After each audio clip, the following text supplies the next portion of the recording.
Remix.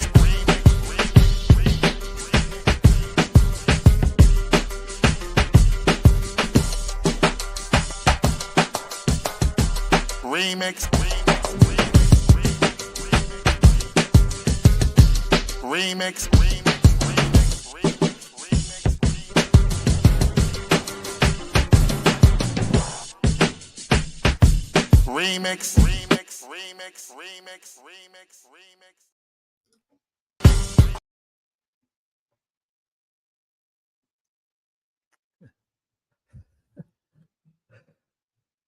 You on mute. I mix what I like.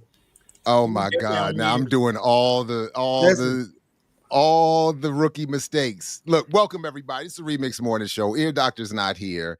Amber's here. Geechee's here. Jared's here. Kamal might show up at 9 o'clock. We got Nick Estes showing up to have a real discussion.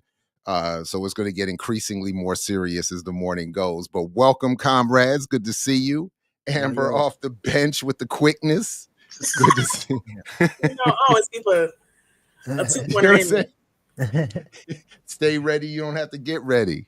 Exactly. So, we know who wasn't ready as a mixer. You ain't mix what you like this morning, brother. Who, me? Yeah, I thought you was a DJ. I thought you had old DJ skills. No, I'm fresh back, rushing back from taking baby girl to PT and getting my old man walk around the lake. What's PT? Physical therapy. Sorry, my daughter's recovering from her knee surgery, and she got physical therapy in the morning before school. And while she's in there, I did my old people lake walk. It was me and just the elders out there this morning. No young people out there today. He said, "Me I don't work out inside when it's cold outside. Like I only do inside workouts. I rarely would go outside because I'm scared to get sick. So." Well, you have to be at least over 50. That's what I think it is. Nobody under 50 is outside. It was old people only. Yeah, and okay, fine, Geech. I'll put myself in there. I don't need to distinguish. I'm not mad. He said, Claudia said you are an elder. It's okay to be old. Hey, Amber, you didn't catch that? He was like, me and the elders. Me and the elders. It was me and them. Because I'm not one of them. I will say I felt young today. I was the youngest one out there, though. I was at least the youngest out there today. It was strictly for real old people out there today. And we really only knew he was old because of the gray in the beard. If it was black, he wouldn't even know for real. See what I'm saying? Good recovery. When you said PT, I actually was thinking about the military. I was like, what? Yeah, and I was like, his kid not that old. Yeah, and wouldn't be allowed. Exactly. Exactly. And like who said it this way? Who was I talking to? Oh, my homeboy says it this way over their dead body, not mine. You about to bury your kid for their aspirations. Nah, not the kid. The people who would sign him up. Oh, yeah. It ain't nobody. No. So how you all feeling? Remixers, please welcome as you all come on in. Please like, share, subscribe, do all the things to support the platform. And yeah. What else? How you all doing? What else is going on? What's the latest? I went to a holiday party last night. I was trying out all my flirtuations on people. It was going great, but everybody named Daddy was in there. So I was just throwing out pickup lines to see what catches.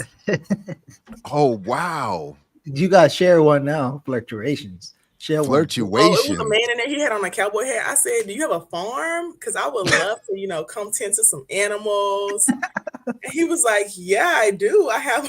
He's like, "I'm an equestrian. I got horses." I said, "Oh, that's crazy. I love to ride." And then he said, "I can definitely give you lessons. Like we do. I have a nonprofit. I do lessons for children." I said, "Yeah, real man." Wow. I definitely feel too young for this conversation. Yeah. That's equestrian. I'm thinking throwing shit out there to see what lands. Yeah, this man is having horses performing and stuff. It's a little different. He does like a nonprofit where he teaches kids how to ride, specifically black boys. Like he does like mentorship with black boys and stuff. I mean, it seemed cool. I'm not into the nonprofit industrial complex like that. So I was like, "Do you have a real job?" But he does have a real job too. So. Damn. Must be nice. Let me find out all these nonprofiteers don't have a real job. That's messed up. I mean, there's over 7,000 nonprofits in Memphis, so usually you got to have another job because it's only so many grants you can get. Wow, facts. And we know, wow. And we know the Kamal types get the first bid. They get the first dibs. I was So just everybody talking else about that yesterday. I said, you get out here getting these grants, ain't you? Getting land and shit. He got grants and a farm. So there you go. Because he light skinned. So, it's funny you said that because a couple years ago, and this is going to be revealed one day when I write my memoirs, but I was trying to go through the grant process on campus, and on the low, and I actually filed this in my initial report. I was told by the woman running the office that someone in my college was circumventing the process and basically duplicating ideas, but getting there first and getting the money. And Amber, they're light skinned. So sound just like some shit a light skinned nigga would do. And and when this person showed up in our college, three of us light skins had a meeting, and we all agreed. We had a light skin meeting, and we all agreed that we were going to be the first targeted because this dude works like Highlander. He got to be the only one. He's not like we all team light skin. He's like, I need to be the only one. That's and crazy. sure enough, each one of us got removed. So like one by picture off one by one. Yep. And so you could say light skin privilege is real, but light skins get targeted by other light skins too. So I mean, because you up to them, it can only be. I told you it can only be one. I can only handle one light skinned friend at a time. And I agreed with you, and even the light skins agree with you. So we target each other in our friend groups. So what's that chapter gonna be? The Asians don't stick together, the Jews don't stick together, and neither does the light skins. That's gonna be the chapter. Basically. Yeah. That's what it's gonna be. It's gonna be if light skins stuck together like the Jews and the Asians, we might actually be able to come up for real. Because this light skin privilege is only relative to the experience of dark skin folks. And that's not enough. I can't just be doing better than dark skins. I'm trying to live my best light skin life. Yeah, I gotta, you know what I mean? So I gotta get rid of the other one. So I do want to address something. Somebody in the chat said I was sipping drugs. I just want to say this is hibiscus tea with like a little green tea mixed in it with some lemon balm tinctures that I make and some CBD tinctures. Ooh. And I just happen to put it in a large wait.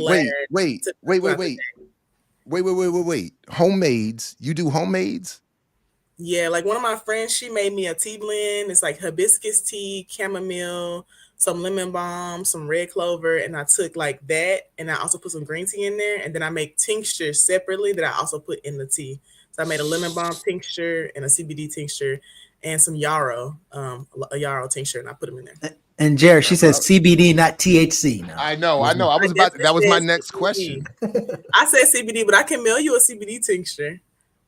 No, I don't want that. I want what I do need though is I need to in all seriousness, I need to start teaming up with some homemade cooks. Because I think I need to start finding a backup to an alternative to smoking. You should. Good idea. But I love a good microdose versus smoking, like a little microdosing edible or tincture. Those to me have better effects than smoking. Well, I would say that if I could find the right arrangement, because what I have found back in the day in the so-called black market and what I find today in the so-called legal market is insufficient. So I either have to go broke. I know a guy. Because the dispensaries, first of all, it's just not potent enough, and you go broke. So I would have to spend. First of all, I'd have to spend hundreds of dollars and eat way more calories. Like that's the other thing I got to be mindful of. I got a calorie count. I am a calorie counting. I'm on that calorie count. That's why I microdose, so you don't have so when if you do like what you're doing smoking, it hits you really hard. Versus microdosing, I don't get like those cravings and stuff, but I still feel the high. because All right, I'm we'll doing have to see. very We'll have small to see. doses. I actually got Over a guy to go from Baltimore to Atlanta who has infused wine, but also he does the foods too. So Now, if we could get in touch, if we could link me up with this infused wine guy, I would love that. And then the butter and all that stuff, I'm with you on all that. I just need to do some research. That's all. I just had to put in some work. I just have not felt like doing the work. But I need to do the work. Separate that weed butter in the food that you make it from your children. Oh yeah. First of all, I don't cook for the house, so that's not going to be. I'm not allowed to cook for the house. Although I would be nice. I would be nice. I'm but no, you're right about that. No. We're not over here. No, we're not trying to. Geechee, you having a guy that's running wine is interesting. I agree with Goddess. She said, Geechee having a guy running wine is interesting. But chill out. Why you got somebody running wine? I mean, he been doing it before I know him. So yeah, it's a really good time. So I'm gonna text him right now. Let's feel free to share my number. Yeah. You know what I'm saying? Why'd you get banned from the kitchen, Jared? Huh? Why'd you get banned from the kitchen? Years and years ago. Okay. I tried to make pancakes from scratch. I thought I was doing the most. I woke up early and I was going to surprise the babies and my wife with a homemade from scratch, not that batter mix nonsense. And things just went way left. And I had to end up ordering something or go get something. It went way left. Kitchen was a mess. Children woke up to fear that their house was on fire.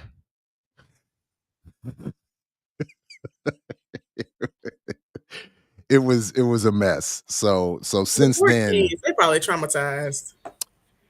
Somewhere in there, they understand that Pops was trying to, he was trying, and it was all with love. Mm-hmm. But don't worry about how. Don't worry about how, old grease. I mean, things just happen. Things just happen. The story started, and I knew how already. That's why my sister don't cook at our house no more either. We was like in like high school. She was trying to cook something. I think it was like something basic, like some eggs or something, and set the house on fire. Like literally, there was like still smoke on the top of the little the cabinets above where the stovetop is. Like to this day. Hey, ain't Leah from Philly? Who all from Philly in this chat? We got several bones to pick with y'all. What happened in Philly? They released the wrong political prisoner. Meek Mill. You seen this tweet by Meek Mill? Is that Elon Musk?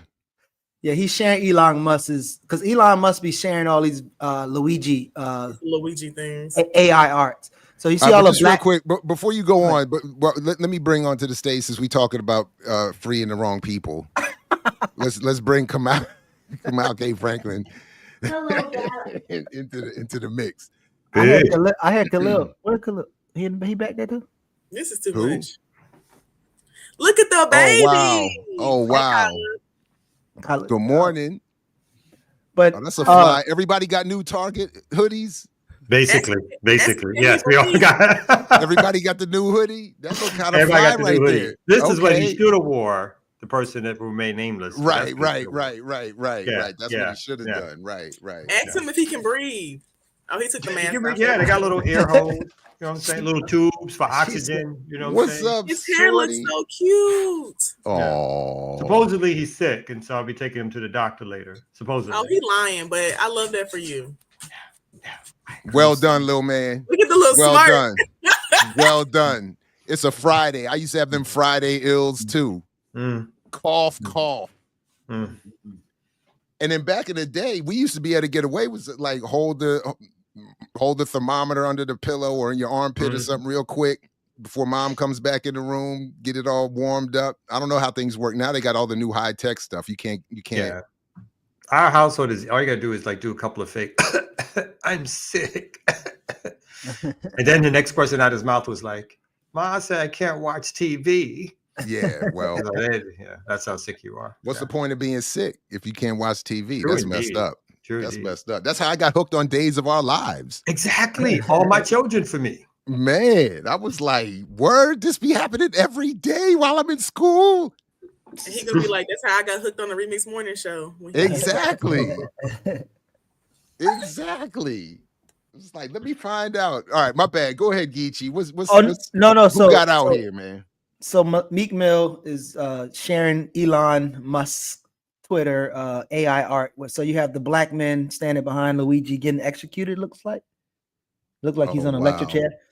But so obviously Meek Mill is saying everyone should make AI art. And then he's saying the song matches too. But then at the bottom he has RIP to the CEO 2. His life matters too. Never overlooking the life of a human unless they're a danger to society. I don't know anything about the healthcare CEOs except what is that? Senate care? Because they are for us! Exclamation mark. And then there's my homeboy got me jumping like a clown. But yeah. Wait, he was saying there's an insurance company is for us? No, he's saying all of them are for us. No, it's for us. They be freeing the wrong motherfuckers. See, they shouldn't have free. I mean, y'all should have got Mamiya about it instead of. It's the way I said that, and the baby leaned in. Do not say that. Language. This now, language. Sorry.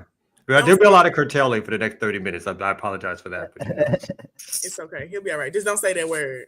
I mean, I don't think there's anything wrong with saying it, but your daddy does. I think that language should be used by everyone. There's no experimentation in front of the parenting. There's no. I don't need additional parenting. I just gave a block. Language. I'm a great parent. I just feel like sometimes people need my tips. I raised a dog for 8 years. He's like,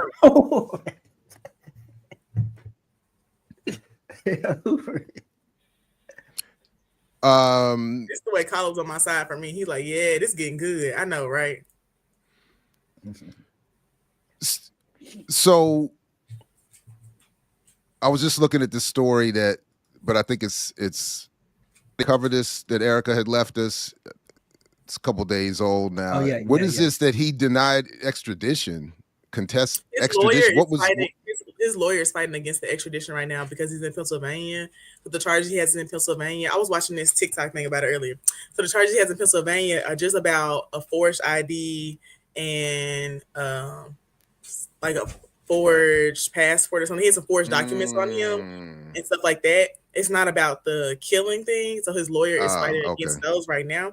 And I said the lawyer, he's going to be fully theatrical. And I believe that we should bring theatrics back to the court because that man said, the lady was like, well, what about the mask? He had masks on him. He said, aren't we in a pandemic? Aren't folks still getting sick? I can go in the store and buy a 5-pack of masks right now. He said, what the evidence I've seen? Here's the evidence I've seen. Zoom in right here. Oh, he's got one of those lawyers. This is what I was hoping for. We need a trial of the century. Yes, that's a great lawyer. Zoom in close right here. That's all I see. Who? Oh man! And how did the lawyer get selected? Did the lawyer go find him, or had he already? Had he already? I don't know if his family did it or what, because I know his. Got to be family because he's got too much money to get a legal aid attorney, so he's not getting a legal aid. I wish I went to law school for this. I wish I was. I'd have been like, let me do it. Did y'all see the meme? If he's fit, you gotta acquit. Oh wow! Hey, I don't fuck with white men, but that nigga is fine. I said, now wait a minute. He been in the gym. I ain't never seen a white man stay fit for this long. Like they posted pictures of him from 10 years ago. He still look good. So the TikTok I saw though said that he was intentionally posting. Who sent me that? That he was intentionally posting certain pictures of himself to show that he had also suffered some back injury. that had not been properly treated. No, that's not his. That wasn't his back injury. It was his mom. So he wrote His mom. Okay, wrote a whole thank you. manifesto. It's very political. I think you should do a whole episode covering it. But the whole thing was about how his mom started experiencing pain 15 plus years ago, and she would get some relief here and there, and then they would deny her medication, and then she would get some relief here and there, and they would deny it again. Then she finally got diagnosed with whatever she actually had, and she had to have something put into her back. And so all of his reasoning, I guess you could say, even though no one can prove he did anything, as far as I'm concerned, but it's because of the pain that his mom experienced. He talked about like how she would wake up in the night screaming, and he would have to go sleep on the couch because he couldn't like not wake up from her screaming. She would have to crawl to the bathroom because she physically could not walk because she was in so much pain. And he just had to watch all of that. So he's just like extremely traumatized. Now that don't mean he killed nobody. I just think he was saying the healthcare system is trash, which I agree. I think I did hear that he also had. I think people in the chat are saying, but he also did have a back injury. Yeah, surgery and so forth. Can somebody pull up the manifesto? I was about to ask, can you pull up that clip of his lawyer? I was trying to look for one, but I don't know. You can. I was trying. Let's see, Luigi Manifesto. Because I've heard different. I haven't seen the actual individual. I haven't seen the actual manifesto, but I've heard. I only got through like 5 or 6 pages. It's long, so I never got long. Well, he did have a whole notebook. He had the back injury. I just remember him talking about his mom for a long time. Like it goes on and on, talking about like because it goes from like literally from him as a child experiencing his mom being sick or whatever, and then breaks down the whole timeline. That's why something y'all fan fiction. You know, I'm just here to do my big one. Yeah, this might take more time than. What does Michael Moore have to do with this? Is he going to make a movie? Another one? Well, we did play what he yelled out when he got arrested. Like after he was taken to Central Booking, right? He yelled out something about the healthcare. So he obviously, he at this stage is obvious he took it politicized him in some way. The injury to his mother, maybe his own injury, but it politicized him in some way where this was, somebody who obviously wasn't prior, and it was the actual events of his life that led him to be like these folks are getting away with injury, like you're not paying for people's injuries, literally killing people for not providing coverage. And he decided at some point, he had enough and he had to do something about it. So this is from Ken Klippenstein's Substack, where he says he obtained the copy of the suspected killer Luigi Mangione's manifesto, the real one, not the forgery circulating online. But he'll have more on this later. But for now, here's the manifesto. But it's not. Apparently, this is just a clip. But it reads, to the feds, I'll keep this short because I do respect what you do for our country. To save you a lengthy investigation, I state plainly that I wasn't working with anyone. This was fairly trivial. Some elementary social engineering, basic CAD. What does that stand for? A lot of patience. The spiral notebook, if present, has some straggling notes and to-do lists that illuminate the gist of it. My tech is pretty locked down because I work in engineering, so probably not much info there. I do apologize for any strife of traumas, but it had to be done. Frankly, these parasites simply had it coming. A reminder, the U.S. has the #1 most expensive healthcare system in the world, yet we rank roughly 42nd in life expectancy. United is the indecipherable largest company in the U.S. by market cap, behind only Apple, Google, Walmart. It has grown and grown, but as our life expectancy, no. The reality is these indecipherable have simply gotten too powerful, and they continue to abuse our country for immense profit because the American public has allowed them to get away with it. Obviously, the problem is more complex, but I do not have space, and frankly, I do not pretend to be the most qualified person to lay out the full argument. But many have illuminated the corruption and greed, e.g. Rosenthal, Moore, decades ago, and that's where Michael Moore must come in. And the problems simply remain. It is not an issue of awareness at this point, but clearly power games at play. Evidently, I'm the first to face it with such brutal honesty, end quote.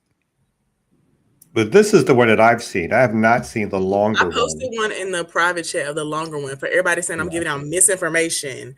I just didn't see the part that said he had a back injury too. So, Just chill out. Not too much on me. Not too much.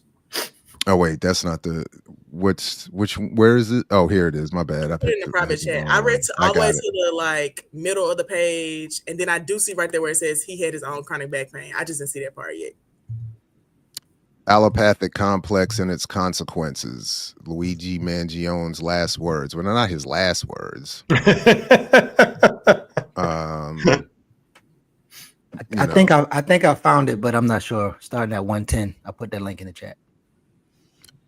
You found what? The video of his lawyer. So I don't know how much we want to read of this, but it starts off: the Second Amendment means I am my own chief executive and commander in chief of my own military. Is that what that means? I authorize my own act of self-defense in response to a hostile entity making war on me and my family. Nelson Mandela says no form of violence can be excused. Camus says the same, whether you live or die or have a cup of coffee. MLK says violence never brings permanent peace. Gandhi says that nonviolence is the mightiest power available to mankind. That's who they tell you are heroes. That's who our revolutionaries are. Yet is that not capitalistic? Nonviolence keeps the system working at full speed ahead. What did it get us? Look in the mirror. They want us to be nonviolent so they can grow fat off the blood they take from us. The only way out is through. Not all of us will make it. Each of us is our own chief executive. You have to decide what you will tolerate. Now, so this one is being disputed about the gladiator because we don't care about any of that. Yeah. So just to be clear, this one is also being, not just from the chat, from other sources, this one is being, there is suggestion that this one may not be the real one. Like this so that's what Klippenstein was saying. Is I think that's why he was saying that there's a fake one going out. Yeah. Which is why I'm unsure about the back pain thing, because people were saying that they aren't sure that this one is real. So I was like, how do we know if the back pain thing is real then? I don't know. That's why we need a long other stories that have documented trial. That he's had his own back pain. And then I've also heard stories about his mother's back individually. I've heard stories about the mother's back pain, but I've read several stories about his own back pain or whatever. But it's, again, either way, it's obvious that this guy took a very political stance, like based on either his own or family members' back pain or whatever. And Geechee, you said 110 to start the clip? Yeah. All right.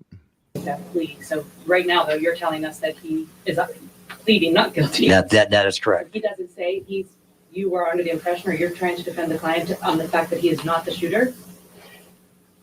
Listen, I haven't seen any evidence that says that he's the shooter. So that's, like I said earlier, and I wasn't kidding around. A couple of things. If you're going to report something, report it accurately. And remember, and this is not just a small thing, the fundamental concept of American justice is a presumption of innocence, and until you're proven guilty beyond a reasonable doubt. And I've seen zero evidence at this point. And so I'm not even aware of what any charges. I'm sorry, that's just regarding the extradition request from. Well, the only hearing today was the extradition. So we got to take one step at a time. It's a long process. Can be a long process. The photos that police released, the NYPD release of him. I'm sorry? The photos, the NYPD release of your client. I don't have any control over what the NYPD does. And if they release something, I hope I can get my hands on them. And if you guys get them, send them to me. I'd appreciate it. Clarify something. You pled for him not guilty in the state of Pennsylvania about the charges here. Can you when did that happen? Well, he has a hearing coming up. I believe it's the 20-somethingth. I can't recall. A lot happened today. So until they haven't even had a prima facie case established yet. So they'd have to have a prima facie case established before the case can move on to the court of common pleas. So the burden's always on the government, thank God. And that's their burden, and they're going to have to produce some evidence, and we're anxious to see it. Understanding that you have said you have not seen charges coming out of New York yet, that if and when there are, and you have seen them, will you be pleading not guilty to those as well? That would be my expectation. That certainly would be my advice. Your client's demeanor the past 2 days at the arraignment and again today at the hearing, at some points he was smiling, laughing. You even had to actually tell him to stop talking. what are his feelings right now? Well, He seems outspoken. Well, all I can, well, he's obvious.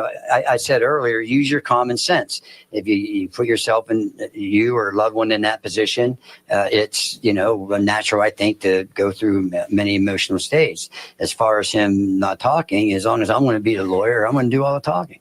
My client's not going to say anything. A quick question about process. I was also at the hearing last night. I don't remember any plea being asked for or entered. Okay.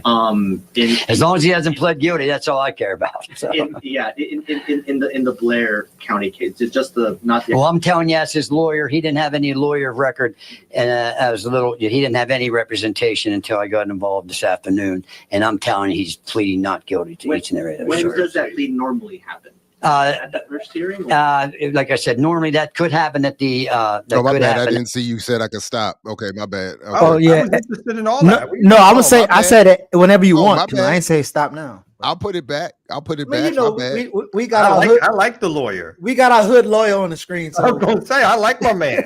Hold on. Talk about, he was giving. He's a little animated. You gotta be fast with them slick reporters with their devious questions about innocence and guilt. This is the part where he was asking about the mask. Yeah. There are, and you have seen them. Will you be pleading not guilty to those as well? That would be my expectation. Well, he seems outspoken. Well, all I can, he's obvious. I said earlier, use your common sense. If you Process. I was also at the hearing last night. I don't remember any plea being asked for or entered. Okay. As long as he hasn't pled guilty, that's all I care about. So. In the Blair County case, it's just not. Well, I'm telling you, as his lawyer, he didn't have any lawyer. Huh? Well, there's this handy dandy tool on YouTube where you can click the transcript and look for a word. So if you do that, you can just search mask and it'll take it to that part of the video. Hey, I'm just trying to satisfy all interests. Kamal said, "Let it run." You know what I'm saying? Hold on. What happened last night at the informal arraignment, which is at the magisterial district judge. So is he telling you this is all some sort of awful mistake? I'm not going to talk about anything he's told me. How do you end up in Altoona? I'm not going to talk masks. They say numerous masks. A lot of times when you buy masks, you got to buy masks. They say numerous. I mean, I don't know. We're scared that they let me know about it. Earlier today, you talked about the masks possibly being related to coronavirus. Could you elaborate on that? Well, I don't know where you all are from, but I still see people wearing masks. They say numerous masks. A lot of times when you buy masks, you got to buy them. They don't. I guess you can buy them individually, but every time I bought them, they come in boxes. So I don't know. All I can tell you is that's not a crime. It's not a crime. Did your client indicate to you that the reason for the mask was because of the COVID? I would not ever indicate anything that he indicated to me. What's I his can't get into demeanor that. like? Is he worried? Well, I'm not going to speculate on that, but like I said, use your common sense. If you were in a jail or confined in a state where supposedly there's rumors going around, you're going to be charged with murder. A lot of hand movements. Use your common sense. What can you tell us about your client? What's that? What can you tell us about your client? Probably not a whole lot. What were your first impressions of him whenever you met with him or spoke with him for the first time? I'm not like the airplane movie said, hey, give us your impression. The guy says, I don't do impressions. So I wasn't looking for impressions. What I was trying to do was form a bond with my client. I want him to trust me, and I want him to be confident that I'm here for him. And I feel that I'm very pleased how that went. His mental and his physical Let me be honest here. He's loving this publicity. Hell yeah. Let's be honest. Lawyers love this. And I think that could have contributed. Standing in front of his. I'm an attorney. I'm not a phisian. And he's standing in front of his logo. I'm not going to do that. Exactly. Smart. There's a lot of benefits to that. It would take too long for me to get into all that. We're testing the process. I haven't seen anything. I have not seen one scintilla, one speck, one drop of any evidence yet. So it's what I decided. I think that it was in our best interest to do today. We could stop it, you guys. If you want. So I feel like it's interesting. Yeah, that's how I found the words through the transcript. Yeah. So I mean, that clip or something. That's what I do. So it's really early in the process, obviously extremely early. And the first, no lawyer is going to plead guilty at this particular stage. No client's going to, initially plead guilty, even if there is so-called overwhelming evidence against that person. So this is all standard practice, is to he's gathering information, he's meeting his client, like he says, he's hearing about his client's mental state, he's marshaling information. But there is no doubt that there's two things that'll happen. One is obviously he's going to negotiate and try to get a potential plea or see what the district attorney is going to offer. New York does not have a death penalty. So the thinking is probably going to be something around 25 to life. I doubt if they're going to come down off of that.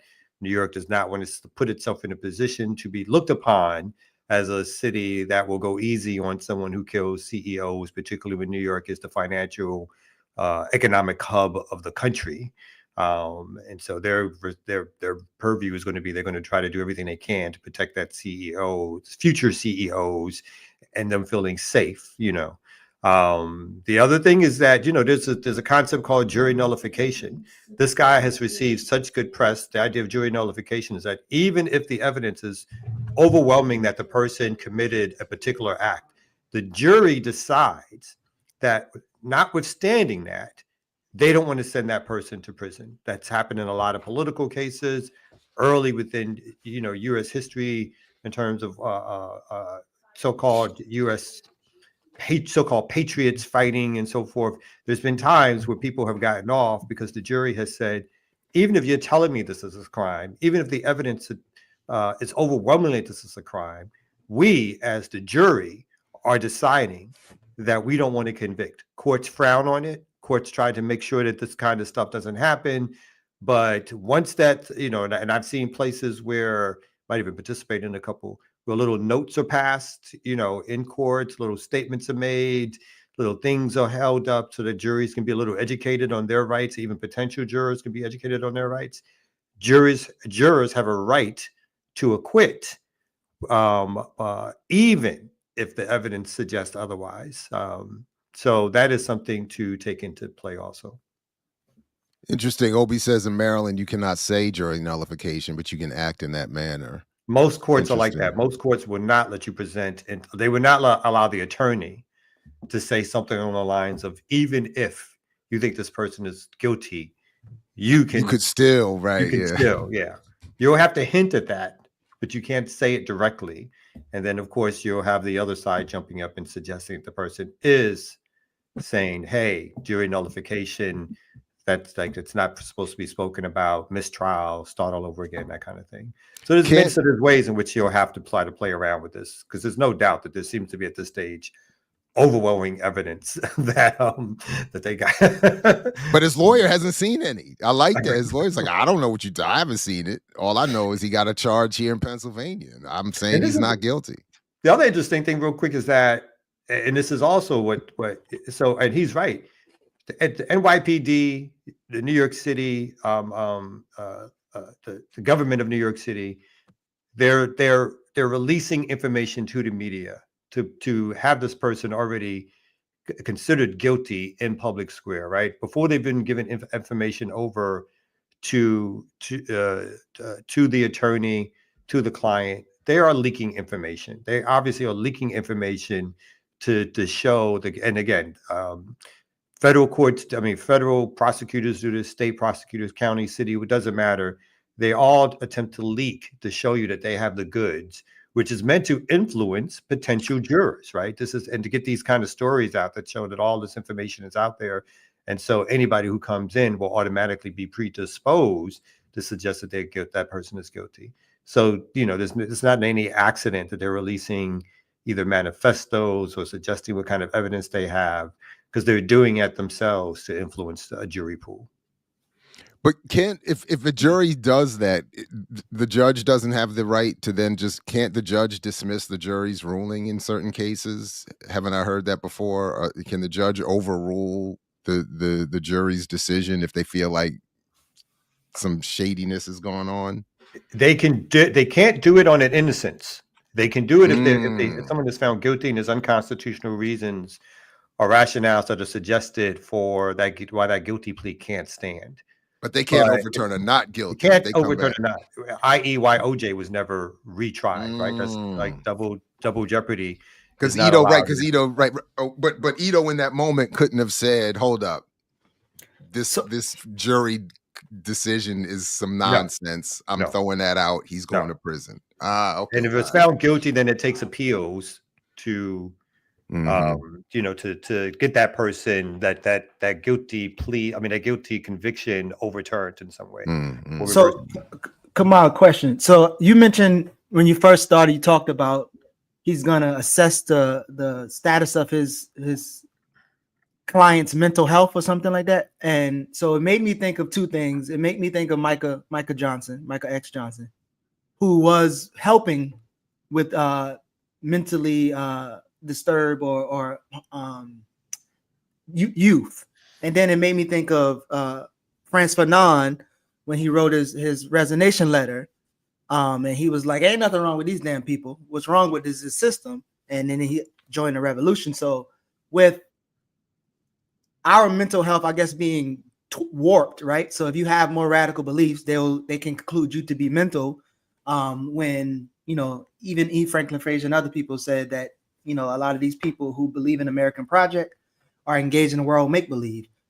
So I said all that to ask, like, how do you begin to, as a lawyer, deal with your client who's not saying that this white boy is radical, but your client who's actually has radical politics and will be considered crazy or out of his damn mind? Like, how do you grapple with that as a lawyer? I mean, there's a couple of other ways he can go. Not that I'm suggesting he's headed this way, but he can claim some sort of mental incompatibility or something along those lines. He can claim that what now do I have to be tests done? I'm saying this not within a revolutionary or radical context, but saying that his client was mentally unstable, and boom, we've had several doctors who've interviewed him, who've spoken to him, and that may be a defense, right? But of course, the prosecution is going to argue against that, and the judge will make a ruling around whether or not this person is "quote unquote" mentally capable to stand for trial.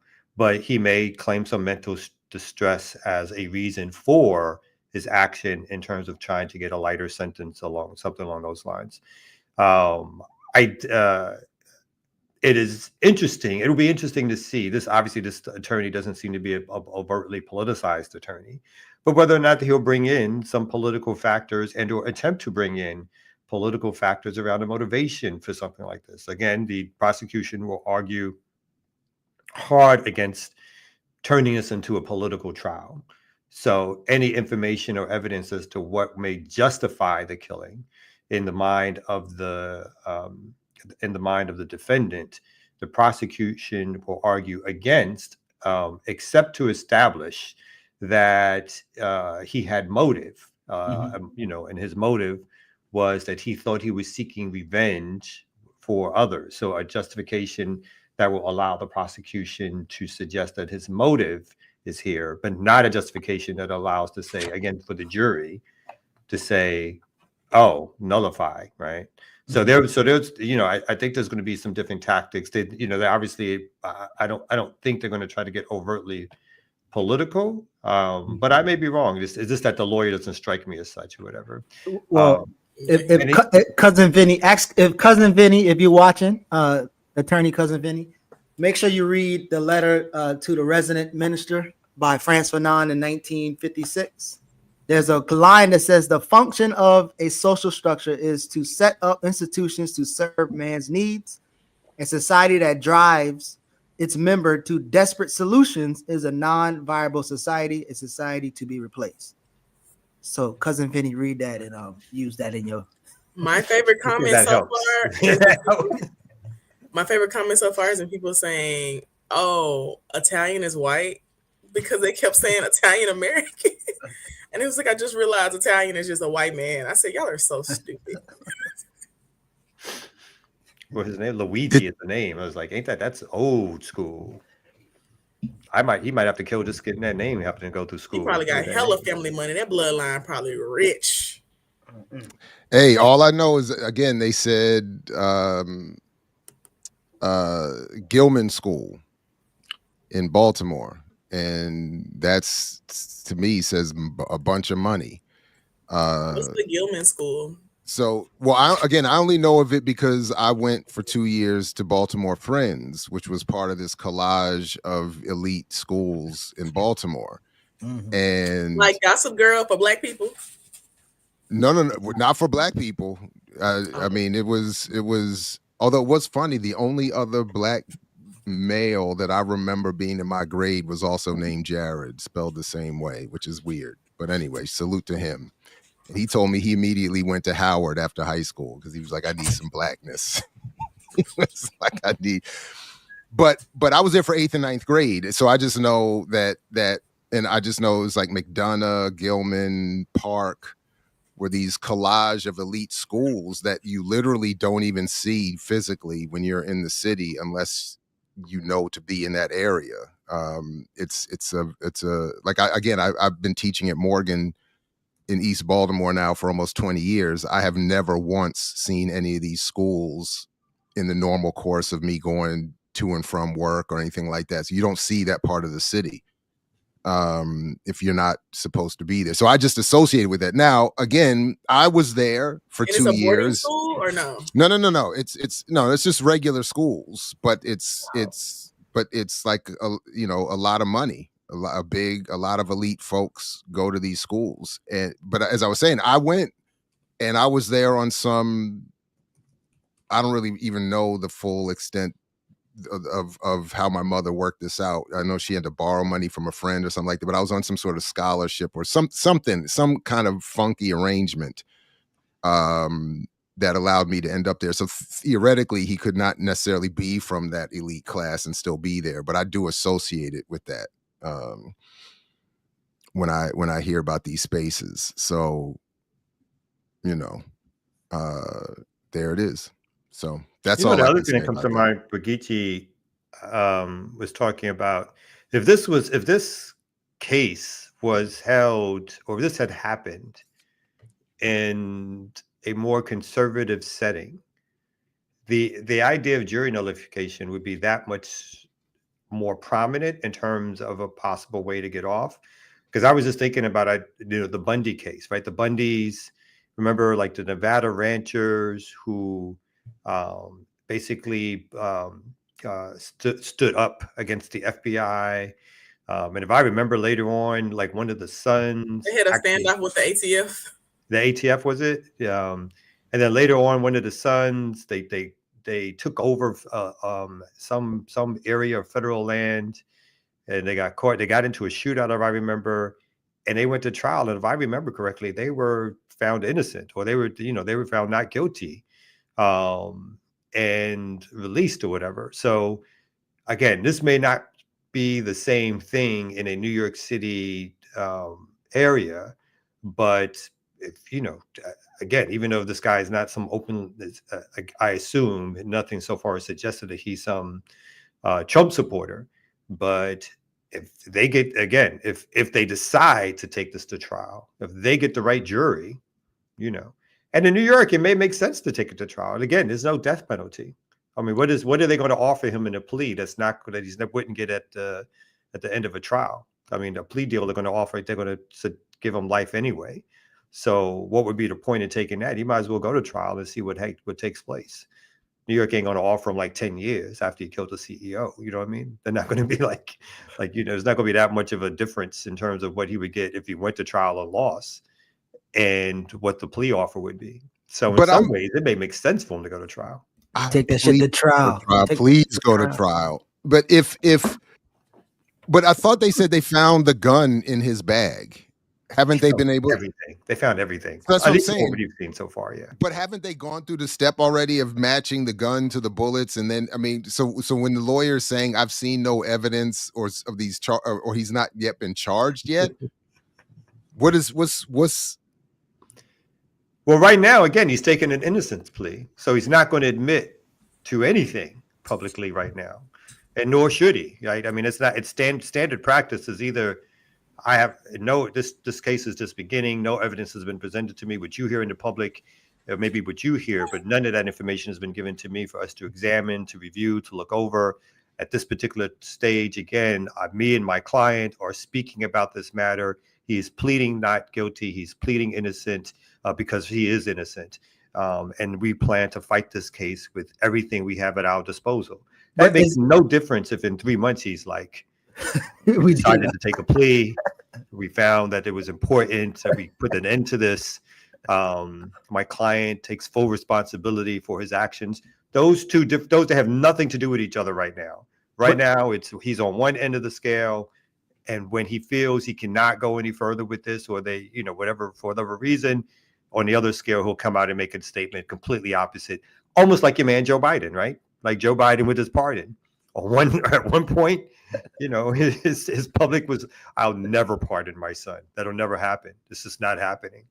When you all knew, 3 months later, I looked seriously at this and I had to decide that this was best. So, So is this showing that, I guess, his wealth or class, and he doesn't have a public defender that will push him into a plea deal quick, or?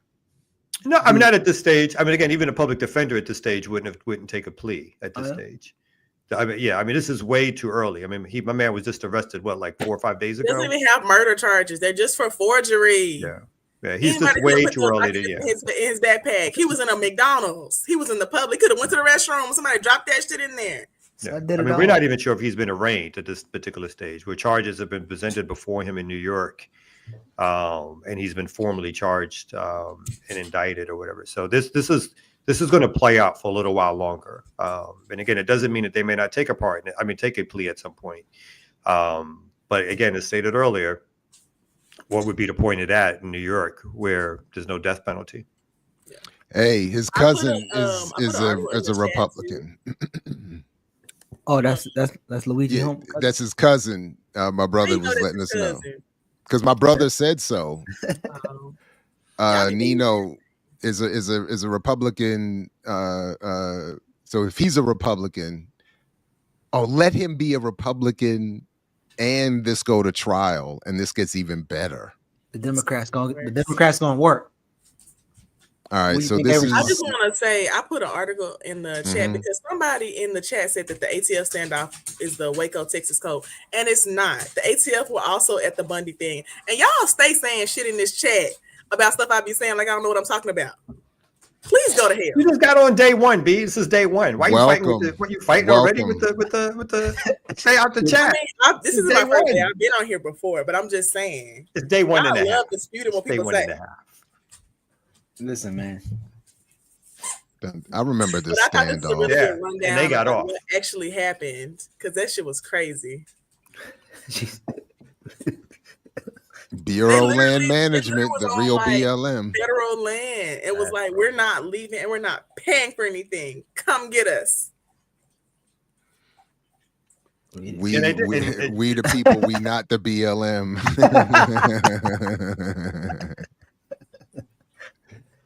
And I know they're talking about Bureau Land Management, but I just think it's funny. Oh, look at this guy. Black Liberation Media, man. And then they had the ATF oversee rounding up all of his cattle, and that they took away his grazing rights, and that he had to work with them to get the rights back. But there were 2 or 3 different incidents. That was the first incident, and then later on, his kids, right? His kids tried to take over federal land for a while. They in fact, not tried. They literally took over federal land for a little while. So basically. Went on the land, kicked off the rangers and all that kind of stuff, and they held it for a number of days. I remember that. It's March 27, 2014. They took over federal land in Clark County that was temporarily closed for capture, impound, and removal of trespass cattle. And then that's when the BLM officials and law enforcement came in to oversee it or something, but it was his sons who took over the land. Okay. So, in the right place, in the right time, in the right state of whiteness, this could easily go his way. So, And then again, we're not in these kind of political times, but remember there was particular trials in the 60s and 70s that despite several different types of evidence, a lot of political people had not guilty. Like, juries came back. The longest trial in New York City history at the time was the Panther 21 trial, where the district attorneys thought they had marshaled evidence to suggest that the Panthers were planning to plant bombs, do hijackings, and of course they thought they had a sure thing, and they had had undercover videotapes. They had undercovers who testified. If I'm not mistaken, that was how the prior bodyguard to Malcolm actually testified, and it was discovered that he was a police agent during all that time period. So there's a lot of but ultimately at the end, in that political atmosphere, folks were found not guilty, and of course they were not guilty, because of course we know our heroes would not do that stuff. So again, you never know, but it's got to be the right political environment for that to happen. You got to have the right jury and so forth. So yeah. You know who else had federal agents secretly tape them and get them to do illegal things? Who? Baby Drake. Okay. And what? Who is Baby Drake? Mayor Lumumba. I call him Baby Drake. Oh. I got about 80 people calling that man Baby Drake. I went to a convention and he was speaking. I was like, oh yeah, Baby Drake gonna speak on this panel later. And everybody started calling him that. My influence. Wow. Okay. Hey, real quick, we have I know we have a guest coming up in a few minutes. And you didn't get to any of the articles I sent you. That's crazy. I didn't. Was that my fault? It's really all three of y'all's fault. I just got on. I'm not catching strays today. I mean, I didn't even know. I didn't know we had a guest. I didn't know we had a guest host. I didn't know nothing. I didn't know Air Doctor wasn't gonna be here. I don't know. That's on you not paying attention. I've been talking for a week now that Nick was going to be here. We got a homework assignment. We got a homework assignment. If you don't watch the morning show, that's on you, my guy. Well, you're right. I can't be responsible. Yeah, I can't be responsible for what you don't pay attention to. But you told me last week when he canceled, the week before last, that he was going to be here, and then he canceled. But I didn't know about the reschedule. So you should. Is that popping up at 9? Is he popping up at 9? He's supposed to be here at 9. Yeah. So nobody's paying attention. You got 3 minutes to go through the article I sent you. I just been talking for no reason. Which one do you want me to read? Which one do you want to pull up here? The DOJ one, the one from the commercial appeal. All right. Here we go. What's going on?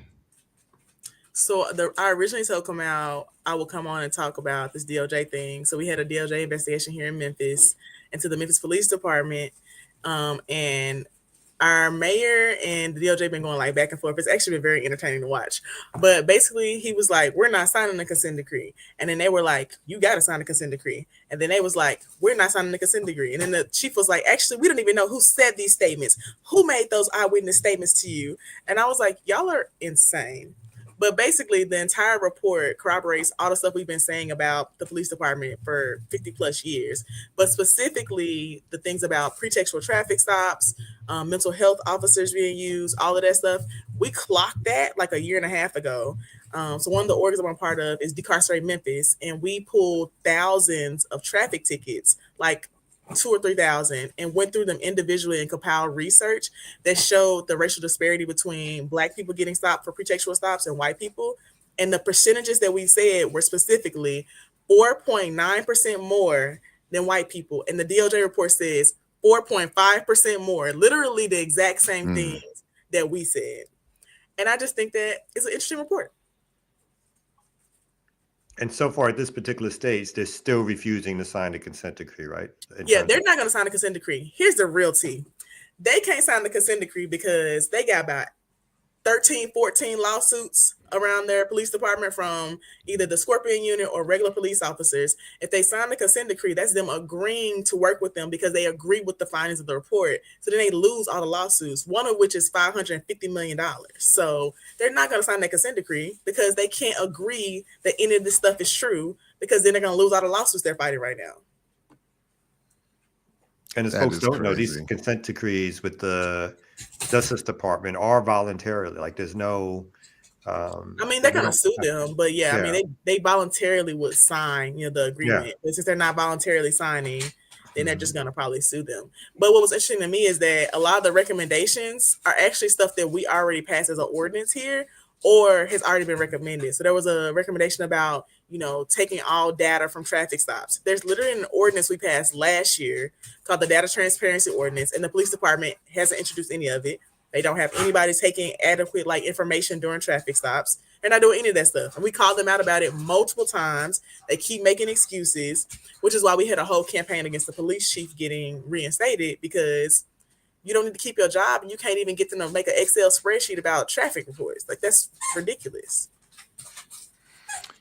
All right. Well, listen, we'll happily have you come back as much as you like to talk about this and to get back more into this story and all of the other goings on. We do. And we have to, including, we have to have more discussions of your flirtuations, which was that we need to hear more about that. But in the interim, we do have a guest. I said fluctuations, not fluctuations, but that's okay. We can start. I said fluctuations. I said it right. Yeah, I said fluctuations. You light skin, it didn't come out right. I'm speechless. What more can I say? What more can I say? But I said flirtuations because I made a mental note about that word being used, and you can do a whole segment about it. Yeah, I feel like we need to. So, but in the interim, we do have a special guest coming and who is here. So let's honor that and keep it moving right here on the Remix Morning Show. Don't go anywhere. Here, let's go.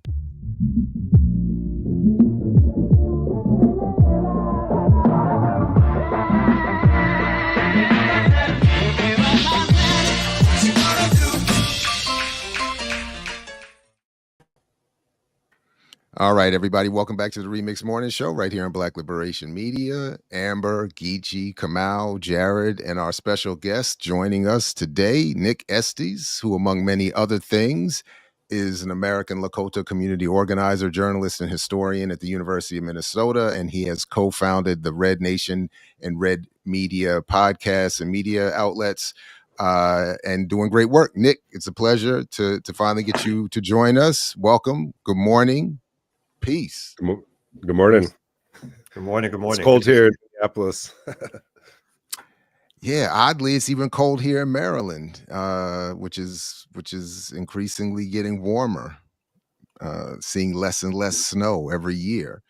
But listen, I do like when guests set us up with some homework assignments and things to review. To sort of frame a conversation. I'm happy to have you take this in any way, that you'd like, any direction you'd like. But I did watch this Vow of Silence, right? The anime story. I forgot the whole title, but on Hulu, which, as I texted you, I thought was a wild psychological warfare hit job on not only indigenous history struggles, liberation struggles in general, COINTELPRO, but specifically Leonard Peltier. It was almost shocking to see. I say almost to see how this series, with no primer, no real framing, discussion, nothing, just throws him in there as basically a violent hitman, and then they leave it at that. Mm-hmm. So if there's ever anyone who ever watches this and then comes across his name later, there's going to be zero empathy for this political prisoner and that history that he represents. So that was one of the things that I took from this. But with that, sort of foundation, let me turn it over to you. What does this series do? How do you contextualize it, and how do you think, to the extent people watch it, it should be responded to? Sure. Well, first, let me introduce myself. Hamataki. I'm actually from the Lord Brule Sioux tribe. This was just Sichangu. We're part of the Ocheti Shakoi. Born and raised in South Dakota. And in fact, I was in college at the time that these trials were happening for her alleged murders, for Anime Aquash's alleged murders. And I remember reading this stuff in the newspaper. And at that time, I didn't really have like a critical frame of reference to really respond or ask questions about what was going on. I think the general consensus, I was teaching summer high school in Rapid City at the time, where all these trials took place. Rapid City has the name of racist city, meaning that, like it's a notoriously anti-Indian border town in the heart of our territory in Xisapa, or a place we call that is also known as the Black Hills. And so, this happened at a time, I want to talk a little bit about the context of like these trials, because I think it's important, because we're almost like, almost 2 decades out from those trials, which started in 2000 and concluded in 2011. And at that time, the American Indian movement, what was left of it, was really kind of destroyed in terms of its credibility as an organization, even its legacy, which I think is incredibly important, because this becomes then a forbidden history for academics like myself to talk about.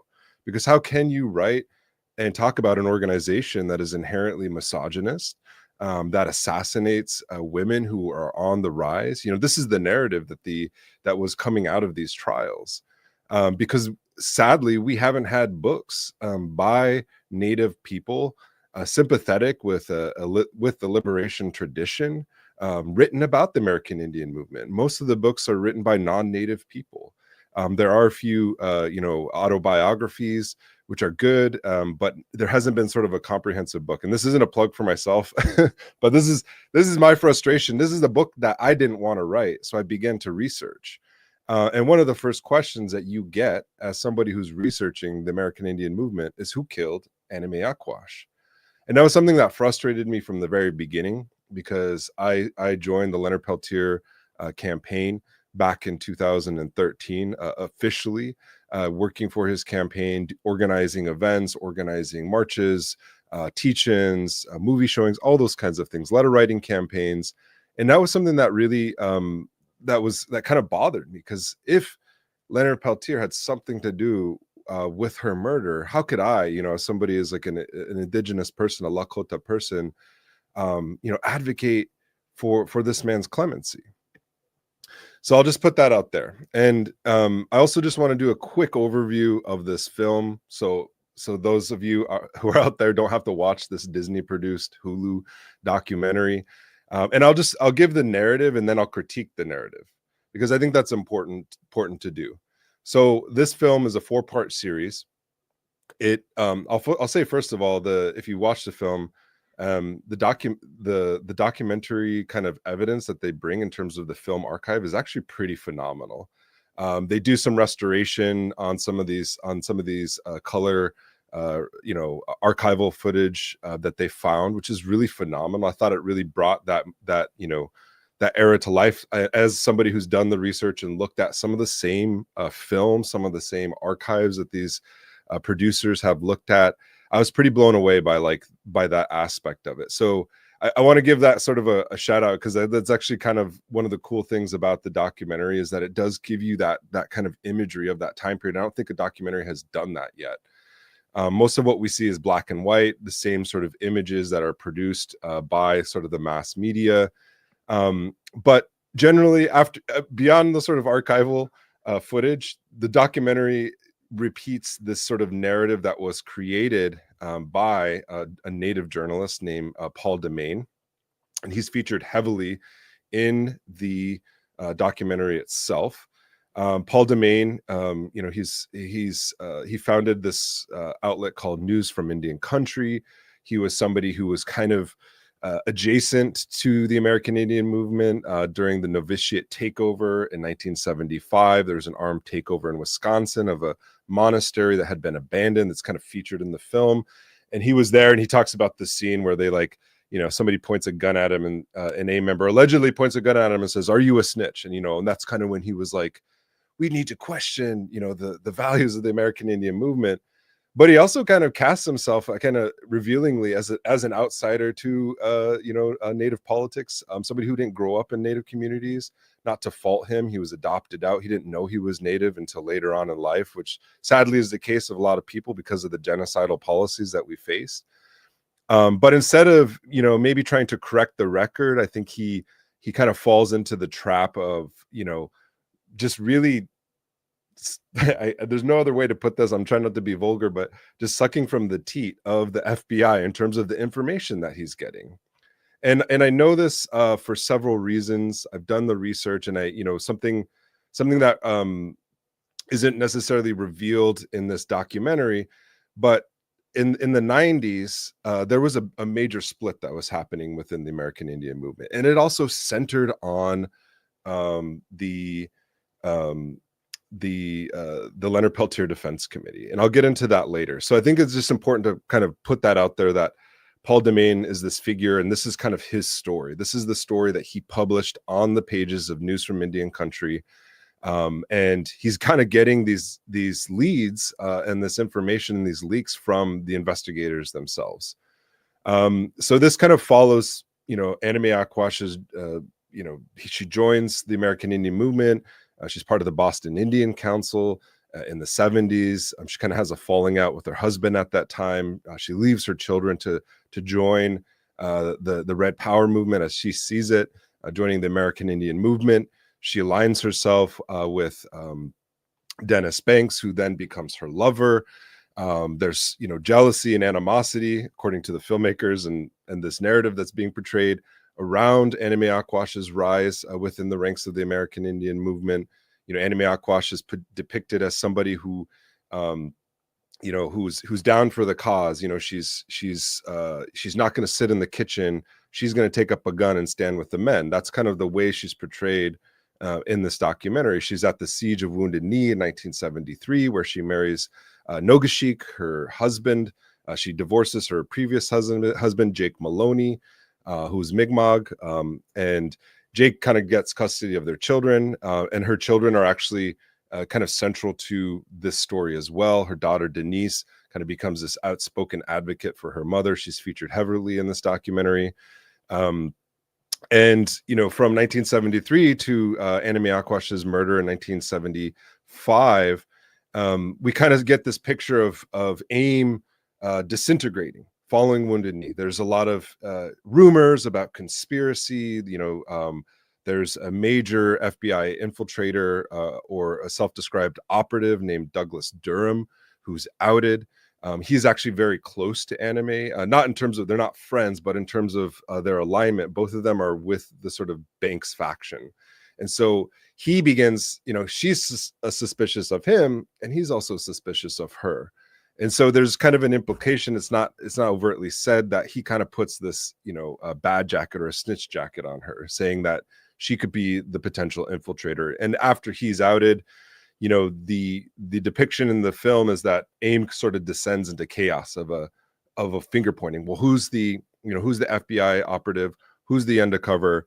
And so in 1975, at a Farmington meeting in Farmington, New Mexico, there's a brutal slaying of these Navajo men in Farmington. That's a whole that kind of falls to the wayside. It's like the background information, but there was these individuals in Farmington, New Mexico, who were mutilated and murdered by white children, essentially, and their body parts were hung in their school lockers. It was called the Farmington Massacre. So AIM came down to respond. They were invited by the community to come down to respond. And at this Farmington convention, that's when the fingers start pointing at Anna Mae Aquash officially, that she's the snitch. She's just like Doug Durham.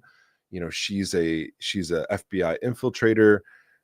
So let's get our bag man, Leonard Peltier, who's just a thug. That's kind of how he's depicted in this film, to go put a gun to her head and ask her whether or not she's an FBI informant.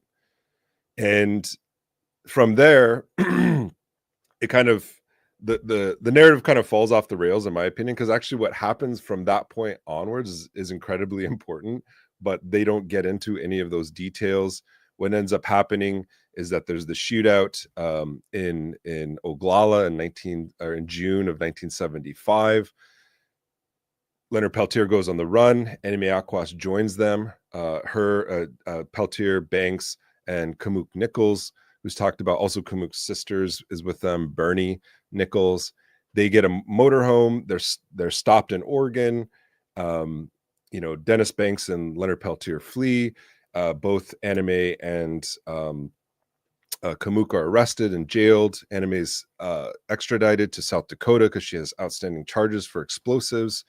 And then a judge grants her basically, she had a hearing, and she, instead of staying overnight in jail to get that hearing in the morning, the judge lets her out for the evening. And then from that point, she basically becomes a fugitive again. And she flees from South Dakota to Denver. And in Denver, she goes to Troyland Yellowwood's home, where she's basically interrogated by her accusers. People, they name Theta Clark, which I'll get to later, as one of the accusers of Anime Aquash as being an FBI informant. And she's the reason why they were stopped in Oregon and why they got caught. And so from there, they take her to the Wounded Knee Legal Defense House in Rapid City, interrogate her. They take her to the reservation. There's kind of ambiguity about what happens, but then ultimately she's assassinated. She's killed. She's dumped on the roadside outside of a place called Scenic and I forgot my South Dakota geography. But it's on the border or on the edge of the Pine Ridge Reservation in the Badlands. And so that's where the story that's the arc of the story. And then, of course, you have these two sort of hero cops. You have a Hispanic, Latino, a police officer from Denver, and then you have a Native man who's the first U.S. Marshal, and he has a vision. This is no joke. He has a vision. He has a vision about Anime Aquash's murder while he's as a jailer in Pine Ridge. And then he decides, I'm going to crack the case. So he grows his hair long, teams up with his buddy, Alonzo in Denver. And his name is Bob Ekefee. And then they crack the case and they reveal all this thing. And there's this implication that, maybe there's a little bit of racism within the FBI and they didn't pay enough attention. And that's why they could never solve the murder. And so it's this kind of like propaganda story arc where it's like, at the end of the day, the very people who were trying to destroy the movement and who had killed actual AIM members thus become the saviors, right? And I think this movie does a really good job at kind of like condensing that narrative and putting it into a very watchable film. I had people texting me throughout, and it's like, the sad thing about doing this work is like everyone wants to show you stuff like, what's your opinion on this really awful thing that I just watched? And so I was forced to watch it, and Jared reached out and wanted me to come on the show, and I was like, if I'm gonna come on the show, I'm gonna talk about this. And if I'm gonna talk about this, you're gonna watch it too. So Jared watched it. And if I can, I just want to co-sign a couple of the points that you made here. One, to your point about the quality of the film, this for me is increasingly a problem. Mm-hmm. that we are getting more sophisticated, higher quality propaganda. And if you don't know any of this history, you would watch this series and just be like, wow, this is just amazing. And yeah, this Peltier guy is a thug and AIM is just a collapsing mess. And what struggle were they associated with in general? Like, it's weird, but, even the 75 Pine Ridge incident, I thought, okay, I was like, okay, now we're about to, I even went back and watched it again. It's like quick, 2 FBI agents get killed, a Native guy gets killed, and then we move on. And I'm like, what? I was like, wait a minute, what? Almost none of the real content. So it was just so, but all to drive, as you said, the story that the police are ultimately good. They're doing the best they can. It's these natives running around here, killing each other. And it's so complicated. What more could we expect from the FBI? It was kind of like they're interviewing FBI agents. This indigenous guy you're talking about you're meant to feel his pride in becoming the first in the federal government to go and become this native hunter from the people themselves. I mean, it's so crazy, but it's done in a way that if you don't have a certain view, it's gonna. So I just wanted to co-sign those couple of points. I also think it's interesting that the narrative that they show for this documentary is completely different from the one they show about the IRA, because they make you want to believe in the police and that the Native people are so bad. But in the IRA one, they got people looking up, what's the Irish Republican Army? Like, this is a real movement. Like, they was really powerful. These are political heroes. They was having a hunger strike for over 200 days. Like, the whole narrative is different for these white people, for Irish people. But they was That's interesting. It would be interesting to do a full-on comparison. I think you make a good point there. And they're both even the documentary, or even they're both on Hulu, and then Hulu's been putting out this very politically charged content lately. Mm-hmm. That's a good point. I haven't seen the IRA documentary, but I've seen the sort of production around a lot of the Black Panther films, like even the what was it, Judas and the Black Messiah, and it's interesting. I mean, there's a lot of criticism for that film, I think, which I don't want to get into here, but in some ways it's portraying the Panthers in a positive light. But in some ways, it's also doing the same thing that this film is doing, is it's creating a martyr out of somebody. It's like, it's only good revolutionary is a dead revolutionary, right? And then they can only be redeemed by the police. That's the narrative in this particular film.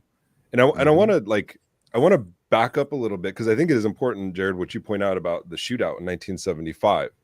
And I also, in my research, it's not that I'm against the label of COINTELPRO, but I want to say that this is something, the tactics that were used were entirely different in many ways, because even the assassination of Fred Hampton wasn't directed by an actual FBI agent. He didn't pull the trigger.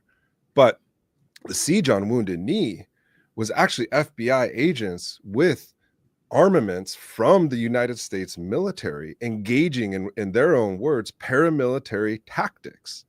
And they released a document in April of 1975 justifying the occupation, the paramilitary occupation of the Pine Ridge Indian Reservation, not for solving this spate of murders, rapes, beatings that were taking place on the reservation post 1973. They were there to destroy the American Indian movement and to anticipate some kind of military engagement with them. This is April, several months before the shootout. So it's important to point that out. That I don't know that's not COINTELPRO. That's just the paramilitarization of the FBI. And in my research, I found that this is a unique turning point. Yeah, Hoover's dead, right? The FBI is reforming itself. It's doing something entirely different. And Wounded Knee happens in the wake of Hoover's death. And this is the first time you see the FBI creating its own special operations groups, engaging in militarized tactics, and even training. It's mentioned a little bit in this film. It's the first time somebody interviewed David Price on film, who's this notorious FBI agent at that time. But he admitted, he's like, yeah, we didn't give them a hunting, or we didn't give them rifles directly. We just gave it to them for their prairie dog shooting program or whatever. And it was the first time that they admitted that they were actually supplying the vigilante arm of the tribal government with high-powered rifles. There's also hundreds of pages of documents from the Department of Military. They had this program at the time where they would loan out military equipment to federal agencies to crush, civil unrest. And there's very few instances that program was actually used, and one of them was Wounded Knee. You actually had F-4, fighter jets flying over. You had APCs. You had, for the first time, the Bureau of Indian Affairs police being trained with these high-powered, military-grade equipment. And it was kind of fascinating too. The documents that I read about some of these BIA police and the U.S. Marshals, they kind of made fun of the FBI because the FBI, they didn't like to get their hands dirty. They would always get somebody else to do it. So it was the first time that they actually had to engage in firefights with people. And for the first time, they experienced a sense of risk and danger, something that culminated in 1975 in June at the Oglala shootout, where two of their agents were killed. That's a big deal. That kind of, it is underplayed at that point. And, you know, FBI agents themselves have come forward and said that the continued incarceration of Leonard Peltier is a continuing FBI vendetta. And I want to back up a little bit, because I want to like just push back on the overall narrative of this film with just facts versus just, you know, I can, you know, as an academic, I can make sort of theoretical arguments about the structure of the repressive state, you know, and what it does to social movements. But I think just looking at the facts here, especially in the lead up to Anime Aquash's murder in December of 1975, is incredibly important. So we have the shootout in June. Anime actually comes back to the reservation looking to meet up with Leonard Peltier. Now, why would that make sense if this man held a gun to her head and said, "Are you an FBI informant?" Why would she want to meet up with him? Well, it's because, according to Peltier and Bob Robidoux, who was a co-defendant of Leonard Peltier, Anime Aquash was sort of taken under the wing of Peltier's outfit for protection, right? And there's even a dispute about that incident where he allegedly had interrogated her at gunpoint. Because it's only her word we get, right? I mean, they were the only Exactly. two people there, right? So there's no right. Sorry, yeah. And I don't want to say too much about that, other than to say that I know from talking to folks that it didn't go down like that. You know, Leonard and Anime were friends, and he wouldn't do that. Let's just say that. But let's say that story, to kind of quell, you know, these suspicions, might sound better if she said, you know, if it looked like that she was held at the point of a gun. Let's just say that. That's what was insinuated. It was something that was made up. And then it gets used against him later on, right? So he takes her under his outfit, and he's with Dino Butler, Bob Robidoux. That's those are his co-defendants. Those are Leonard Peltier's co-defendants in the shootout.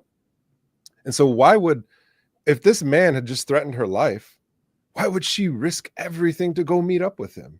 Especially when he's so hot at that moment, you know, when the entire FBI is looking for him, right? That doesn't make any sense.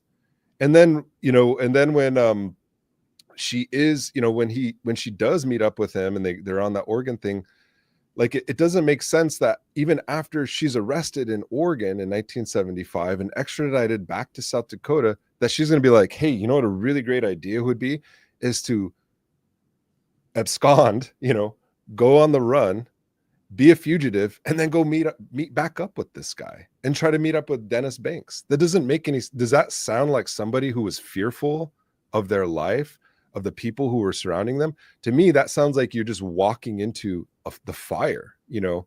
And I don't think she was that stupid, you know, to do those things. But there's this, you know, she goes to Denver. This did happen. You know, she goes to Denver in November of 1975. And there you do have Theda Clark. You do have the other two people, Arlo Looking Cloud and John Boy Graham, who are there. They've all admitted to being there. It's in some capacity. So they go there, and Theda Clark is the one who begins to interrogate her. She's the one who actually first accused her in the Farmington Convention previously that year. And they have this kind of bogus document that says, you know, informant A and B, you know, that's why they were stopped in Oregon, and this is the reason why she's either informant A or B, and that's why they got stopped in Oregon. Well, according to FBI documents, they've been following them the entire time. And I don't think anyone in that group was an informant. I just think that they had intelligence. I mean, they're driving around in Marlo Brandon's mobile home, Marlo Brando's mobile home. Marlon Brando, yeah. That's not inconspicuous. So anyways, she's there being interrogated in Denver, and then it's Theta's. There's this phone call. There's all this stuff that happens. Like, let's bring her to Rapid City. So they bring her to Rapid City, and from my accounts, from what I understand, this did happen. She was brought into the Wickledock office, and they did ask her, but from what I was told, they were just like, get out of here. Why is you as a fugitive coming to the defense attorney's offices, like the AIM house? That puts everybody in jeopardy. And so people were angry that she had showed up. Like, from the people I spoke, they were angry that she had showed up, because it's like, this house is being surveilled, and so she does leave. What happens after that is she gets murdered.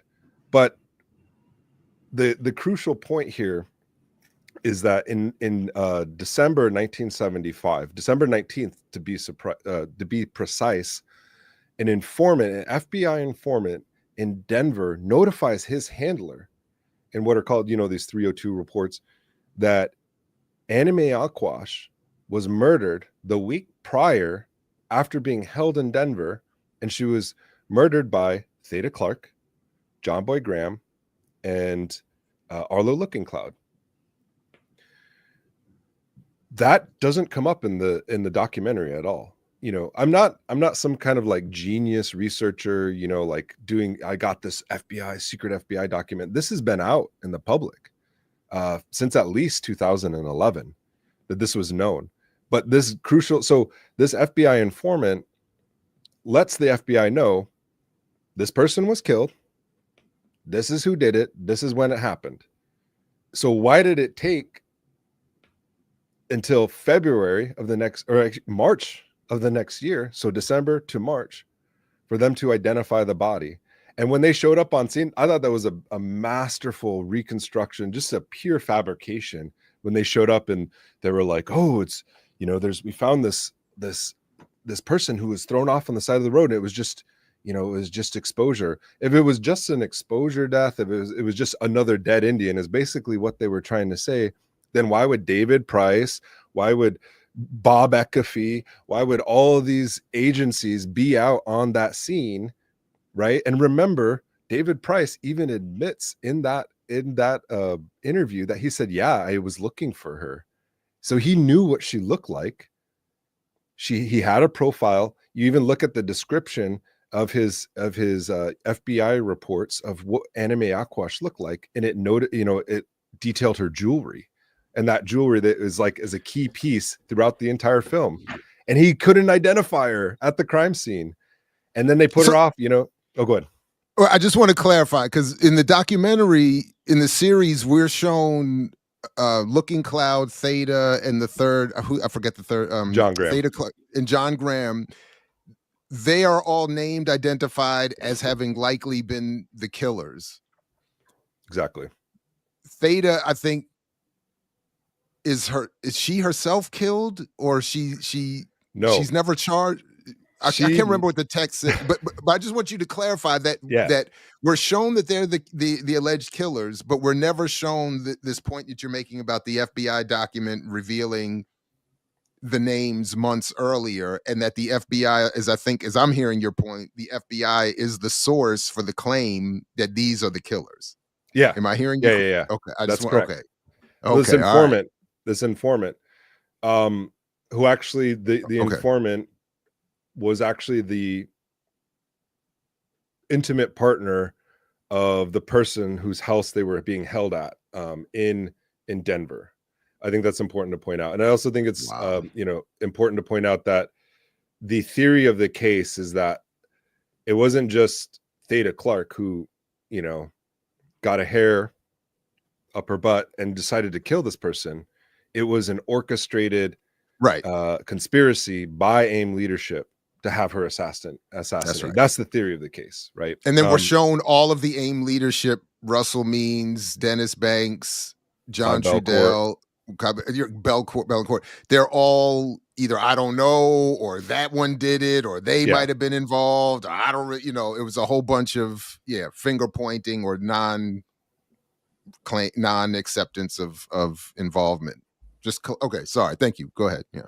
Yeah. So they're at this crime scene, And it's important. David Price in that film actually says, like, yeah, he knew what he looked like, but he didn't know what she looked like then, or didn't question, like, what were the circumstances of this. I mean, there was a lot of decomposition of her body at that time, but at the same time, they had that pathologist who kind of declared that she was just a Jane Doe, and she was that she had died of exposure, and she's probably like drunk or whatever. It was a very racist thing, and so it was the family who demanded that there be an exhumation and then another autopsy done. And that's when this guy from Minneapolis goes down and he finds that there was a bullet in her head, a .32 caliber bullet. And so that's the kind of the story, right? And then after that, the case goes cold until the 90s, right? And this mysterious box of this is, I don't know if they played this up in the film, but in the trailer they were like, if you watch the trailer to this film, a mysterious box arrives at the producers' homes and it contains all these FBI recordings. Well, those FBI recordings are from a paid FBI informant, Kamuk Nichols, who was formerly married to Dennis Banks. His wife turns FBI informant. What is not mentioned in the documentary, and this might be shocking to you, Jared, is that Kamuk actually, during the course of the trial and investigations, becomes intimate with Bob McAfee, the lead investigator, and then marries him in the midst of the trial. So she can't testify against him, and he can't testify against her. That seems like a crucial element, to just kind of gloss over. Oh, by the way, the lead informant, the main informant, the key witness, is married to the key investigator. Why they always skip over the messy stuff? That's the good part. Yeah. They should have done a whole series just on that. Right. Yeah. No. Because I need them to include the messiness with the revolutionary stories. I need to know that they're well-rounded. They had the tea. They had a roster. They was doing a lot. They had 3 divorces. We need to know all of it. but sort of to Amber's point, the tea that they do share in the documentary is meant to further the narrative they want to tell.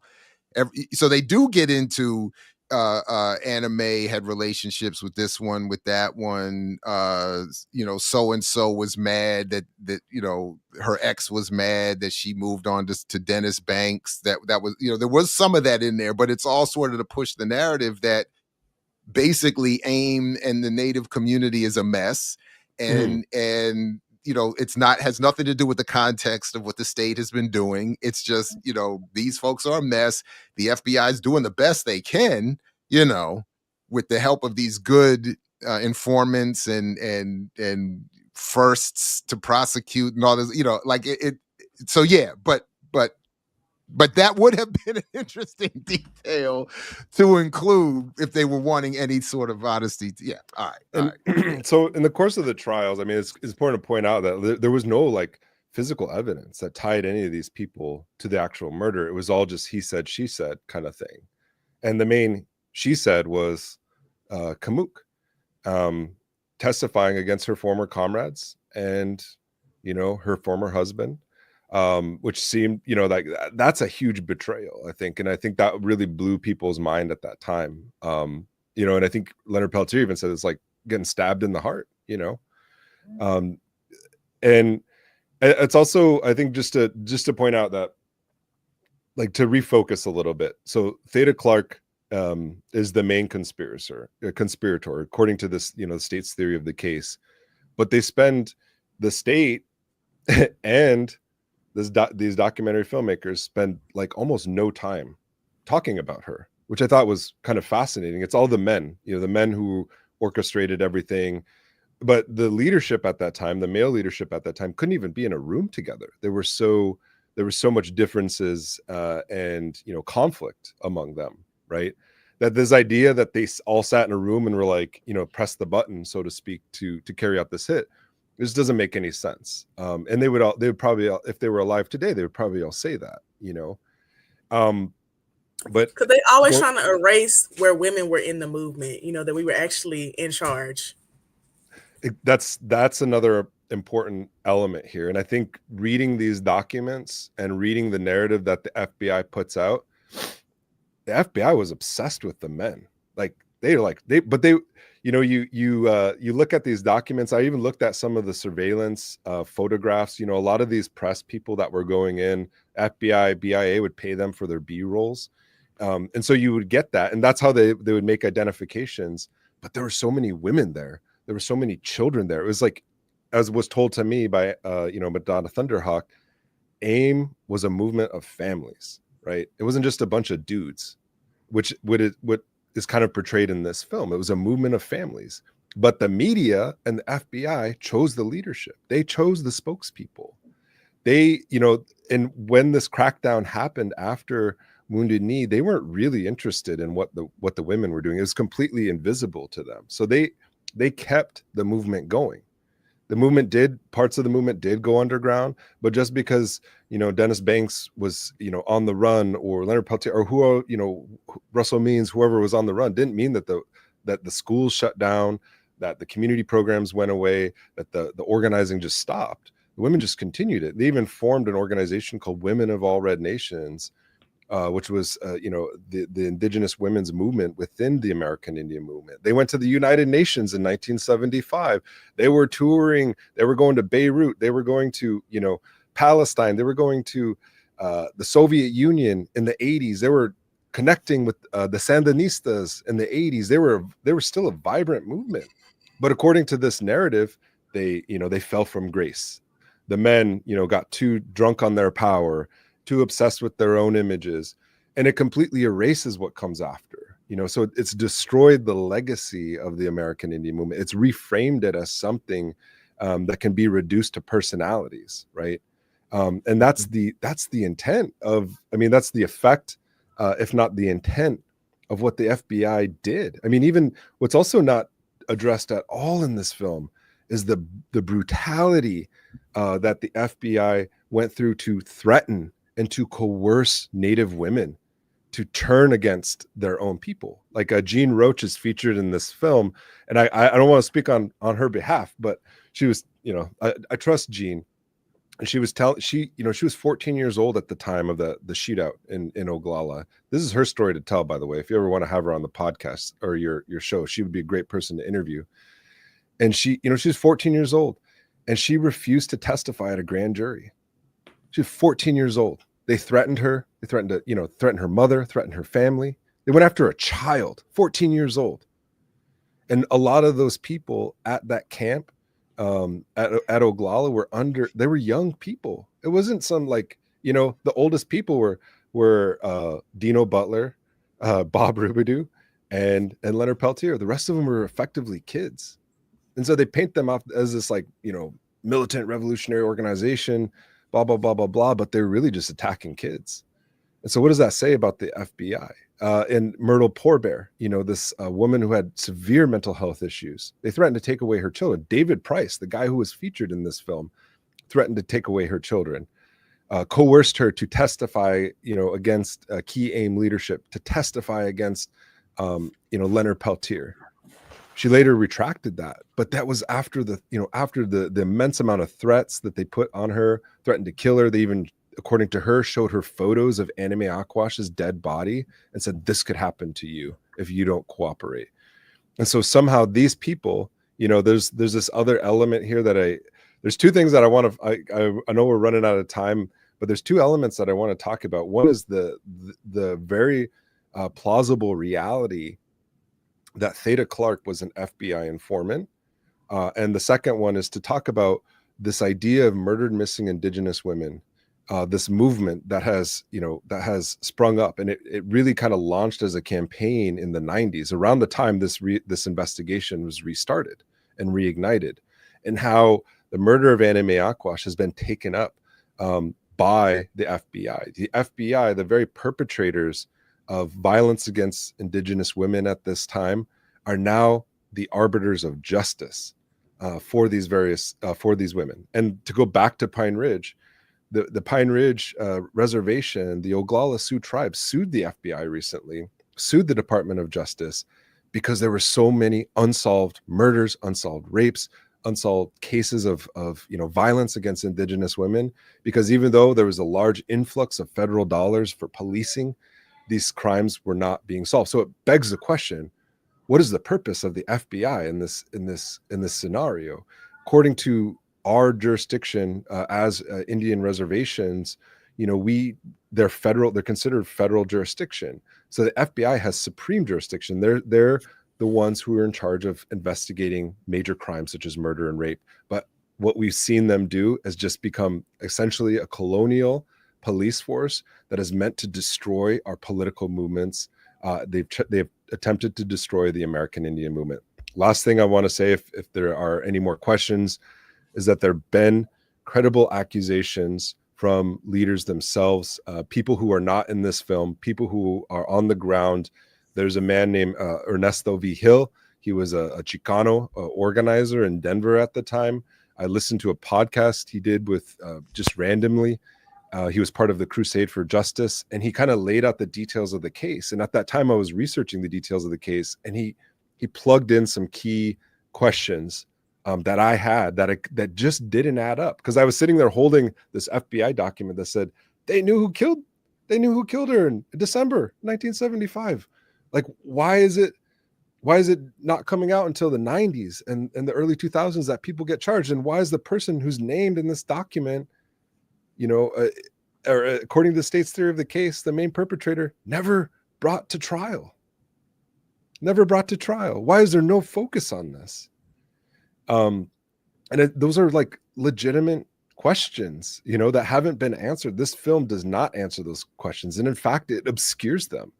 It doesn't even get into the other witnesses who became the key informants for the FBI. Cyril Chapman, who was a British national. He was in the, he was like aligned with the American Indian movement. He wrote several books. One was forwarded by Bill Clinton, the president. And it turns out he was a pretendian. He was pretending to be native at that time, a British national. I don't know, this is, again, the media and the state tends to pick our leadership. That doesn't come internally from us, as much as your all fault as it is ours. But he becomes this person who starts writing the official book on the American Indian movement, and he starts going around in the 90s interviewing all these people. And he becomes a paid FBI informant. He gets what's called an S visa, a special visa, which is also known as a snitch visa, to become a key witness. He turns hundreds of thousands of dollars. He's being paid. He's later outed. He's reinvented himself. His name is like Rain Bear, I think. He recently did a documentary on MMIW. He met President Biden. It's wild how these people just completely reinvent themselves, and there's no accountability. There's no memory of this, but his testimony becomes the sort of key documents, and he basically becomes a DOJ informant or FBI informant because he gets a special visa to stay in the United States, an S visa, which is also known as a snitch visa. This is all public documents. I'm not like revealing any hard secrets here. This is something that anyone can go online and find. So he's another individual, and I bring him up because you have Kamuk Nichols and Cyril Chapman, who are the key state witnesses against, the American Indian movement. That's where they're resting their credibility on their theory of the case of these two key witnesses. And at that time there was a lot of things happening, but I would say that I don't know today if they could do what they did back then. But nonetheless, it set a narrative that is hard to disrupt. We did an episode on this allegation and this myth that Leonard Peltier had something to do with Anime Aquash's murder. Check it out on our platform, the Red Nation podcast, because we knew this film was coming out. We knew the executive producers on it. None of them are native. There was a different contentious history about how the film came about. I don't want to get into it now, but a lot of people I knew were really uncomfortable with even being interviewed by these filmmakers, even though the director herself is from our nation. She's Lakota, Yvonne Russo, because Cyril Chapman, said he was just, doing a book on the American Indian movement. Turns out that he's an FBI informant, but also the loaded nature in which, you're entering into a snake pit, essentially, when you agree to do these things. And we don't have control over the narrative. Let me jump in. And you kind of said you didn't want to get too much into it, so I just want to get a little bit into it. I'm always interested in the why nows. So for like a documentary like this, in terms of sort of the continued battering of the AIM legacy, why do you think? Obviously, it's informally or formally an FBI production. But why now at this particular stage do you think this is being put out there the way it's being put out there, casting people as heroes and villains, and obviously portraying the law enforcement, particularly the FBI, as the heroes of the story, solving cases and so forth and so on? I don't know the intent, but I can know that there's correlative kind of occurrences. One is the fact that Leonard Peltier is coming up for clemency. It tends to happen. I mean, at his last BOP hearing, Bureau of Prisons hearing for his parole, this was actually brought up. This accusation that he had something to do with the murder is completely bogus. And this was brought up in 2011 at the same, parole hearing that he had. There's that. There's also a really powerful growing movement that in like of Lakota people for land back. There's been a growing movement in the Black Hills and where I'm from around this. And what better way to delegitimize the legacy of that movement, to say you have no heroes, you have no, you have no ground. All your heroes are tarnished, they're murderers. And the effect of this is it's like kind of watching just like an old Western film in many ways. It's like the landscape, our issues as Lakota people become the background for this character, Anime Aquash and her murder. And then, the subsequent police who come in. We become the jealous type. We become the killers. We become the conspirators. That's the way it comes off. And a lot of people talked about that. My friends and family from back home, they're like, "Wow, this really portrays Lakota people in a really bad light." And so there's that kind of effect of it. It's like it's delegitimizing us. Like how can you take any of these people seriously? Because you can trace all their links back to this discredited, misogynist, murderous, homicidal movement, right? And it's also like it prevents us from even having a solid grasp on our history, right? And this is something as an academic that I'm really perplexed by. That the way, I mean, I know the PMC, professional managerial class. I know that in many ways Native people or not Native people, but academics are sort of tools of empire. They get inscripted into this, but it's strange to me how.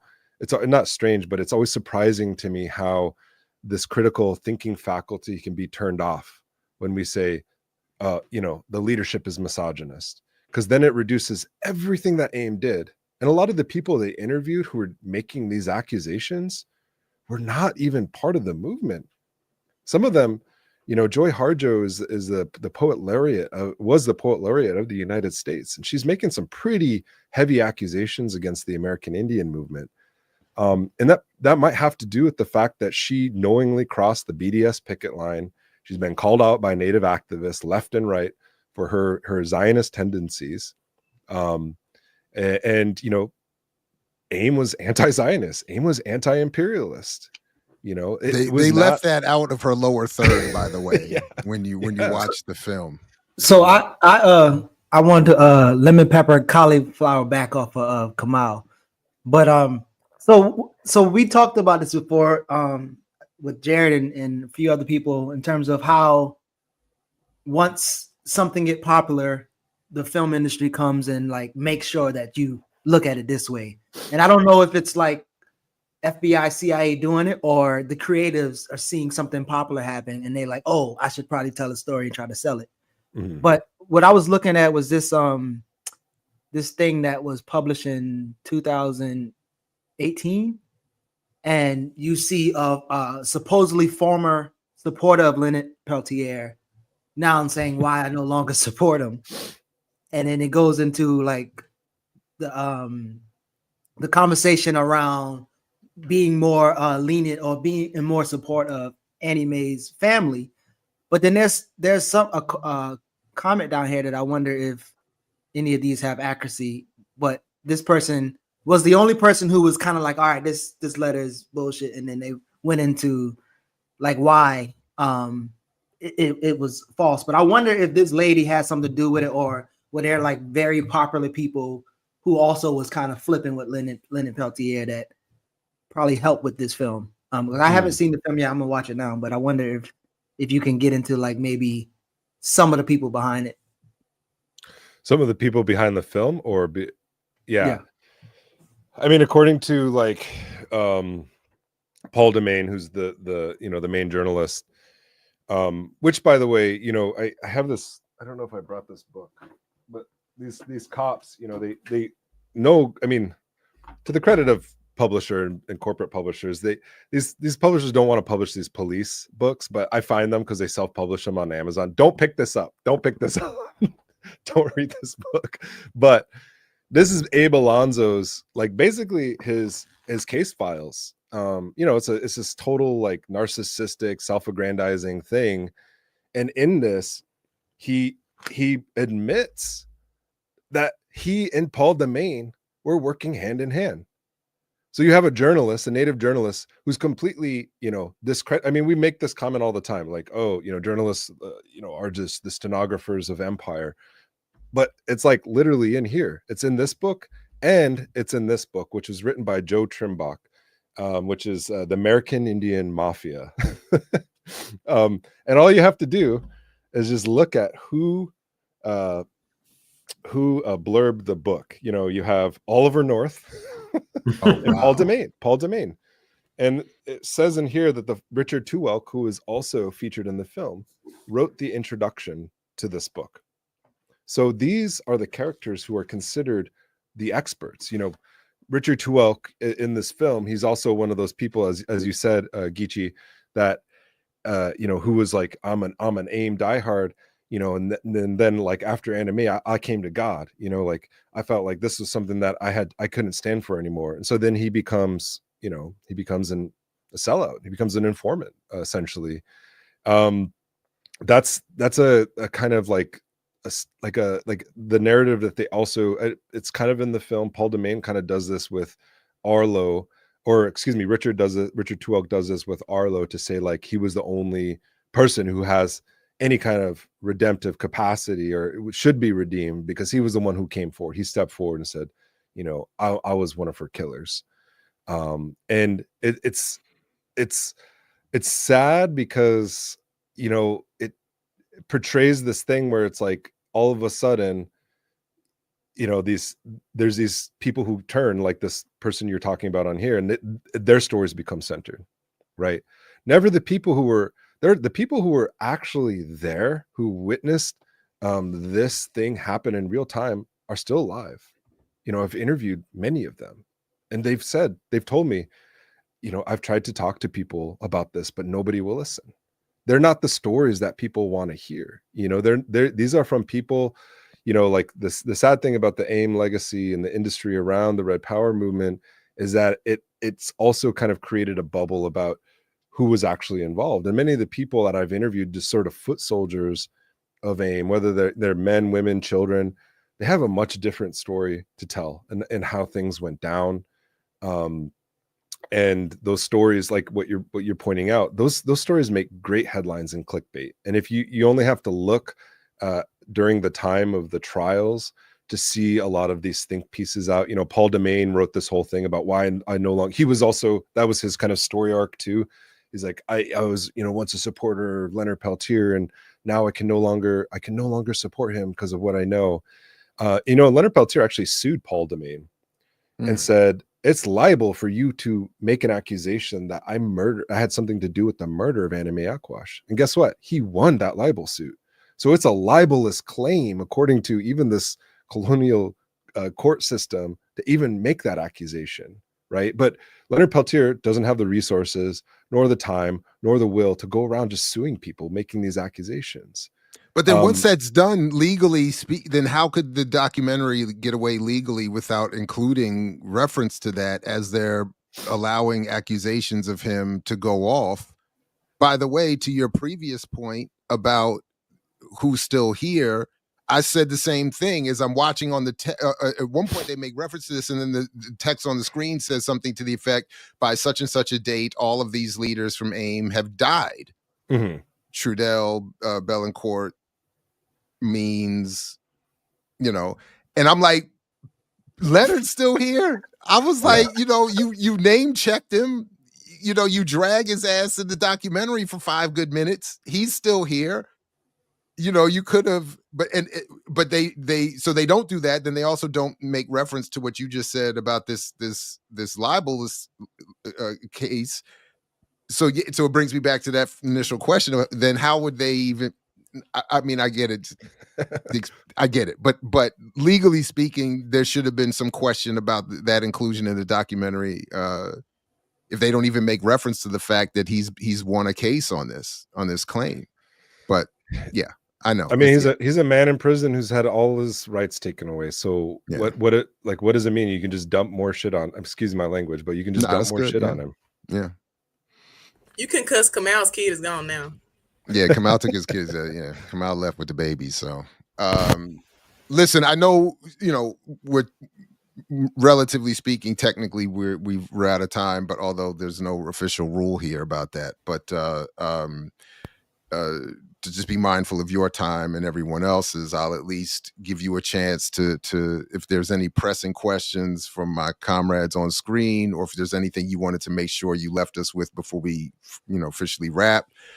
And then hopefully we can do many more of these, and we'll definitely be encouraging, to the extent we haven't already, folks to check into your podcast and other work. I'm currently still myself reading, your Red Nation Rising book. So there's, I'd like to, I'm sure, we would all like to continue this engagement, but yeah, let me turn it over to any of you for anything, really. Yeah. I just wanted to make a comment about the women in movement piece, because I do think it's really important. And I also struggle with the idea that maybe it's better for them not to know certain women are running things so that they can, lead it for such a long time. But there was a really good parallel in the Say Nothing documentary on Hulu about the IRA that heavily focused on the men too.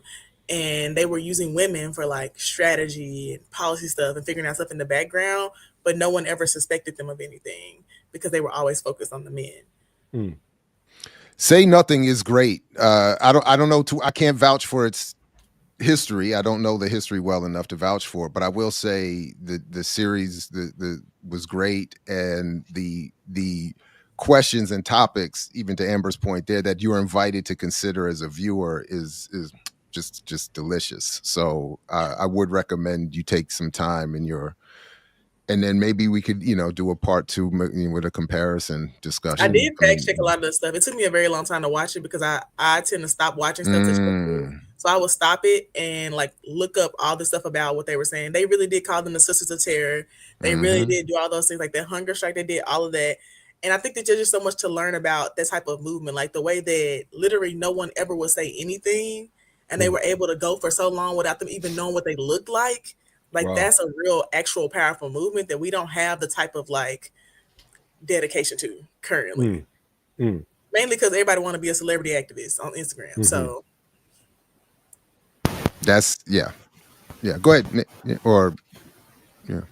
Any other questions? Well, I just wanted to say, like, this is something that I didn't want to do. I never wanted to. I'm being honest. I never wanted to do this work. I've had conversations with people who have lied to me, before I've even, started doing this research. I as a historian, as somebody who's like kind of specializes in oral histories, I want to talk to people first, because I think that people are saying, "Oh, memory's bad, blah blah blah blah blah," but I actually want to know how they understand the story, like how it went down. And it was mind blowing to me by people who even who are telling the truth, as far as I can tell, their truth, and also people who are just explicitly lying to me, that nobody really just sat down and talked to some of these folks, to get their perspectives. And this isn't something that's like, there's somebody be like, oh, you're trying to exonerate AIM. And I'm not trying to exonerate AIM. Like, I that's not my goal. Like, as a researcher, my goal is to, as somebody who's also been trained in journalism, is to get the facts. And the facts are just fundamentally wrong here. And as somebody who, we enter into this new phase of, we saw the Standing Rock protests happen, right? And the level of FBI involvement in that movement has not been fully accounted for. The level of FBI involvement, one of the first things that these private military firms were concerned about was the Standing Rock movement's international connections. Its connections to Black Lives Matter, its connections to the Palestine movement. These are all in the documents. They want us to be domesticated, isolated, narrowly focused in our movements, and we've never been narrowly focused in our movements. Even the water protector movement, as we know it today, they were talking about Venezuela and sanctions on Venezuela as related to the expansion of U.S. fossil fuel infrastructure to choke out the largest oil reserves in Venezuela, to destroy their government. And like, we recognize Hugo Chavez as somebody who came in and gave us heating assistance, when nobody else cared. Like, we live in some of the poorest places. I was a beneficiary of that. And that, you can say whatever you want, but that, at the end of the day, you can't eat ideology, and at the end of the day, what warms your house, and this narrative around the FBI and these state forces are trying to destroy the very things that have given us hope,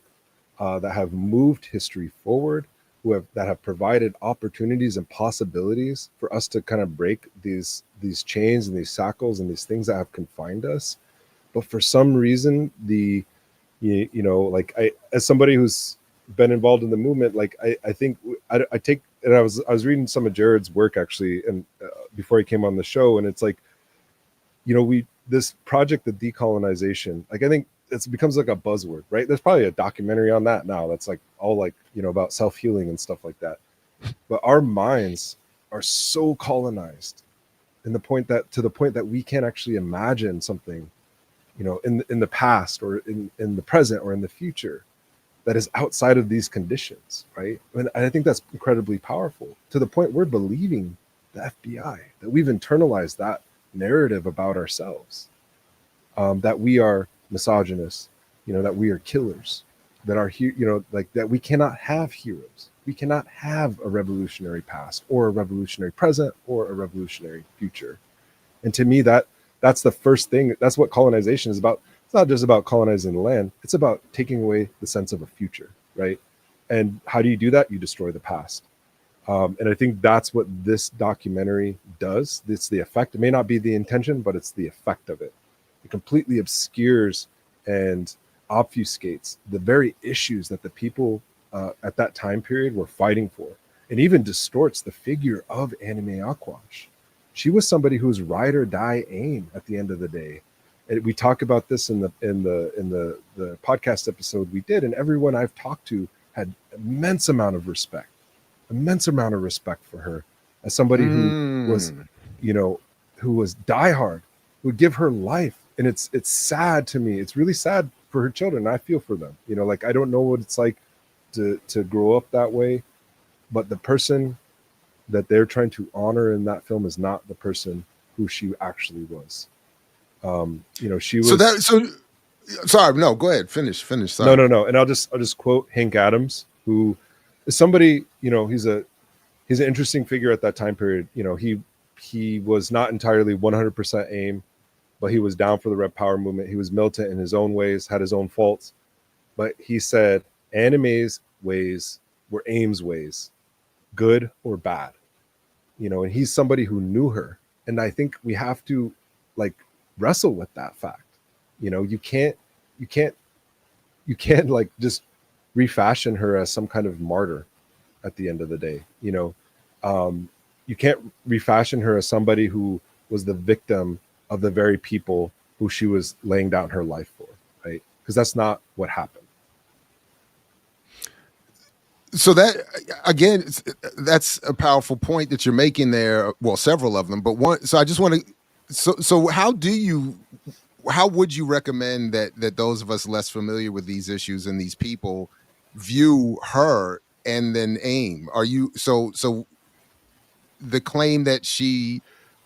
Yeah. What is your theory of what happened then? And or how we or maybe the best way to approach what happened in her case, because that's a very interesting point that you're making there about how she should or should not be remembered and what this film is or is not doing. Mm-hmm. I think just based on what I know and what people have told me and the evidence that I have seen, I do think that Theda Clark was the person who killed her. But I also think Theda Clark was somebody who was deeply troubled because she herself was an FBI informant. According to the sources that I have, and I don't make that claim lightly. It's something that I don't, it's not to say like, oh, there's like FBI informants everywhere, but they did have sources. And even in these books, they are talking to people who are AIM members who are just giving over information. They're becoming informants for the state, whether they are willingly, knowingly doing that. That's what happens when you talk to the police. You just become an informant of the state. And in the course of there's something happening with your mic. I think, is that his mic that's doing this? Is it cracking? Okay, yeah, it's cracking. Sorry, it just got really bad there for a second. That's much. How about better now? Oh, Okay. Perfect. Yeah. So they became like a lot of people were just doing these, there was no like, hey, I'm not going to talk to the cops kind of thing. And so you kind of get a lot of this information based on these interviews that they have done, but also people begin to change their stories because now they're implicated. Now they become sort of coerced into becoming key witnesses of the state. And then out of it, they craft this narrative that we've already covered. But at the end of the day, I think it was I don't think it was a planned out decision. I think it was a hasty decision that they made, that Theda Clark made to kill her. And I think she was trying to get the legitimacy of people to buy on to this thing. People were just like completely like, what the F is going on here? And that's what a lot of people say. Like, I had no idea that this was going to lead to this. But at the end of the day, like, think about it. The FBI was supposed to undergo reforms in the 1970s after Hoover, right? Especially around the way they handled informants. But yet we have people like James Whitey Bulger, who's out there murdering people as an FBI informant, like probably hundreds of people. You have Greg Scarpa Sr., right? All recruited at the top echelons, right? And there's no accountability within the FBI, right? There's no accountability in terms of like murderers as informants. And what does it mean? There's no statute of limitations on murder. But why did they wait 30 years? Why did they wait 30 years? It's enough kind of like mental break in time to say like, well, nobody's going to look at the FBI. But the DOJ, in one of its own admissions in the 90s, stated very clearly one of the reasons why they didn't want to prosecute these individuals is, one, there's no material evidence, but also it lends legitimacy that this was an FBI cover-up. And from what I can tell, it actually was an FBI cover-up. I mean, looking at even the way they described Anna Mae in 1976 in these FBI documents, a year after her body was found and identified, they keep talking about her as an unidentified Indian female. They keep referring to her as unidentified girl, unidentified female Indian, unidentified victim. So, they still hadn't, come to terms with like, she's identified, this is a person who murdered her. So I think it's that, like, at the end of the day, it's like, it's easier to just say, we didn't know what happened. Let's let these investigators, these hard-nosed investigators, Abe Alonzo and Bob Ekafy, solve the case that we refuse to do anything about from the very beginning. Nick Estes, thank you very much. It's been great. from the homework assignment to the analysis to the discussion. It's been great. And like I said, I look forward to doing much more. Thank you very much for joining us this morning. Yeah, thanks for having me. No, anytime. And you a historian. You was doing there a big one. I said you better give us all the facts, line it up in a timeline. Oh, I just scratched the surface, and I texted Jared a little bit about this. But if you ever want to go a little bit deeper, it's not putting the tinfoil hat on. A lot of this is what I'm saying, y'all. A lot of this research is out in the public. I'm not doing anything. I'm not like drawing this big, point A, point B. This is I'm using what the state has said about itself and what it knew. I'm not like revealing any secrets. I'm just saying, like, I'm using the documents are coming. I'm not even like weighing in on what people have told me. I'm just like using, this is what the state said. This is what they knew. And what they knew doesn't line up with what happened. Do you go in more detail on your podcast about these episodes? We do. So yeah. And I think we want to do another one based on it's just going to be called like Pretendian Informants, because there's a phenomenon of mostly non-native folks claiming to be native, infiltrating movements, going back to the AIM days. Like Doug Durham was a white guy who claimed to be native. We have the case of Cyril Chapman. I'm probably going to do a podcast episode on him because his impact on the movement at that time period was pretty fascinating. His connections are interesting as well. He's still around. He's still making documentaries. He's rebranded himself. But he was an informant too, right? Oh yeah, definitely. Yep. And it's outed in the court. It's not like I'm making that speculation. He's the lawyers, the defense attorneys for Richard Marshall, Dick Marshall, who was one of the people who were indicted but was found not guilty, kind of exposed this. Okay, but yeah, I'm gonna look it up on the podcast. So I saw the one you did on anime. I didn't know you did more on the series itself. Oh so no, my plan is to do another another episode. Yeah. Probably won't happen until after the new year, but I just want to say one last thing. There's a lot of things happening right now with the FBI. It's on the back foot. Trump is coming to power and claiming to, he's going to, Chris Wray is stepping down, but it's also at this moment, we see Biden pardoning his son. And then also, I think he granted clemency to I think it was 1,500 people. Mm-hmm. Well, he pardoned 1,500, 39 got cleansed, right? Yeah. And so the political winds are shifting in favor of Leonard Peltier's clemency right now, and want people to kind of be aware of that. And that's not because of insider dealing at the White House. That's because everyday grassroots people have kept that campaign and that truth alive. At the end of the day, you go to Oglala, everyone knows who Leonard Peltier is. Everyone knows who Anna Mae was. They loved her. She was considered part of the community there. This is something it's almost as if it happened yesterday for them. It's still embedded in that base of support, that grassroots base of support. And at the end of the day, that's all that really matters. Whatever victory or whatever, people claim, these policy shifts, it happens because everyday people have struggled, laid down their lives, sat in prison, and sacrificed for the freedom of our people. Right on. Thank you very much. We'll make sure the link to the podcast is in the show description and invite people to check it out. And Nick, thank you very much. Looking forward to talking with you again. Right on. Take good care. All right. Peace. Big shout out to Nick Estes for coming through. Definitely encourage people to check out his podcast and his books if you haven't already. And to the extent you want to watch some disturbing approaches and framing in history, watch that series and see what we were talking about. Good people. Anything before we get out of here? It's been fun. It's been fun. What's up? It's been a great time. I mean, you're welcome for helping you bring your show numbers up. She did bring the crowd. Thank you, Amber, for bringing the crowd and the energy. No doubt. Anytime, please come back any Friday for sure. I got you on Monday if I wake up. So, or whatever day. Well, technically, Wait, y'all don't have a show on Mondays. It's on Tuesdays. Technically, it's my show on Mondays, and I would invite you this coming Monday, but we got something special happening on dialectical materialism and atheism. If you want to join us, come through.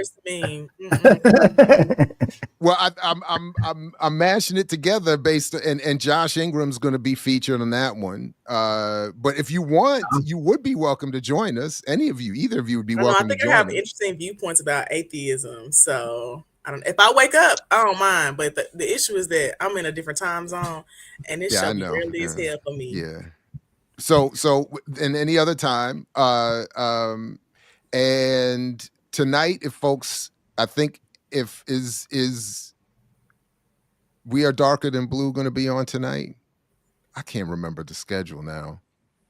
But if either after whatever's happening later tonight, Darker Than Blue, anything else, after you finish with that, you can come on over to my channel where we're having another roundtable with the football crew, football fights and colonialism. Tomorrow back here with Saturdays with Renee. Geechee, you joining us tomorrow? You with us tomorrow? No. No, I'm gonna miss that one. What y'all talking about tomorrow? What are we talking about tomorrow? Is Renee still in the chat? Y'all have a guest coming from I forgot. One of her guest people are on the continent. Oh, really? Yeah, I got to get caught up. Like in Africa? Mm-hmm. That's so cool. Oh, really? I'm going to Africa like in a week. I thought that's what she said. Yeah, I got to double check. I got to check in with the boss and find out what's happening. Your brother said he finna try one of my fluctuations on his wife tonight. Oh yeah. I think you need to give us a second one. You should end the show. Okay, I do have a theoretical question though. If you wear matching Christmas pajamas with somebody, does that mean it's serious? For me, it would have to be. Wait. No. Where were y'all at though? I mean, I ain't did it yet. Where would the people be at? What's the scene? Like if you went to a little ugly Christmas sweater party, y'all had matching sweaters. I don't feel like that means you're in a serious committed relationship. I think that means that y'all was, playing into the theme. Yeah. I don't think. I think everybody else gonna walk away with like they serious. My friend was like, "Oh, are you gonna wear matching Christmas pajamas with somebody?" Because somebody asked me about it, and I was like, "Yeah, probably." And they was like, "That's a big deal." I was like, "That is not a big deal." I think you might get some responses you might not be ready for, or who might be confused. You might need to clarify a couple of things. You might need me wearing the pajamas and y'all seeing me wearing the pajamas are two totally different things. You're being real. Okay, I think I follow that. Okay. Just because I wore them don't mean nobody saw that I was wearing them. Denzel, shut up. He said they go together. That is hilarious. They go together. That's what it means. I think if you wear a sweater at a little party with somebody, that means you just went on a little date to an ugly Christmas sweater party. No, because you don't match. You don't coordinate like. And when you're not together, you show up. Somebody got to change. Somebody got to that's if you stay in the same outfit, it's conveying. Maybe it's because I don't think of stuff as seriously as that. Because I was like, it's just a little date. Like I'm just little date and matching that don't go together. They was like, you want to go to this Christmas sweater party and we can wear matching sweaters. I'm down to do it. I said, oh, okay. I didn't think it's that big of a deal. But my friend was like, it's definitely a big deal. I didn't think that. I mean, I feel like they might be outfits for dates all the time. You know what that sound like? That sound like you was going to, or that person was going to present in front of their family members, like, yo, I need you to act like my partner, and we could even dress alike. That's what it looked like. That's what I'm saying. You're going to convey party. That. None of his family gonna be there. I mean, it's a party. I just think this is a big deal. Friends, family, social media, same thing. No one's gonna see on social media in that matching sweater. My rules are: if we wear something that matches, we have to be together. When the sweaters are on the floor at the end of the day, we also got to be together. So tell Leah don't do this again. I still don't think it's a big deal. Nah. I remember that line Common used to have. I'm not the type to match your shirt, but I am the type to match your work in a relationship. That was something he said, something like that. But That's a but weird. you are conveying Somebody next level. said something about throwing on matching fits, and it's a big deal. But I think that throwing on matching fits with a fling, they're not a fling. I'm just dating multiple people, and one of the people I'm dating wants to wear matching sweaters. I don't think it's a big deal if we go to a party and we got matching sweaters on. I think it's a big deal. Leah said, "End the show." I wouldn't trust nothing We've Common gone says too because he's far. on his 18th girlfriend. Don't do that. Common is common. Geisha, you didn't see them calling you Don Cheeto Nah. in the chat? And I was Common is a mess. I've been getting Don is- Cheeto yeah. for a little while. I get Don Cheeto, get Mahershala Ali, and then I I get. think you too dark skinned to be Don Cheeto. And I saw Too y'all calling dark me skin. light skin in the chat. I'm a nice mocha caramel. Don Cheeto's dark skin. He's darker than you though. Oh, I don't think so. Oh wow. I think he's darker than you. The But also, I don't think you gradations I are don't think you hilarious. look like him for real. I think you do look like Kai Sennett though.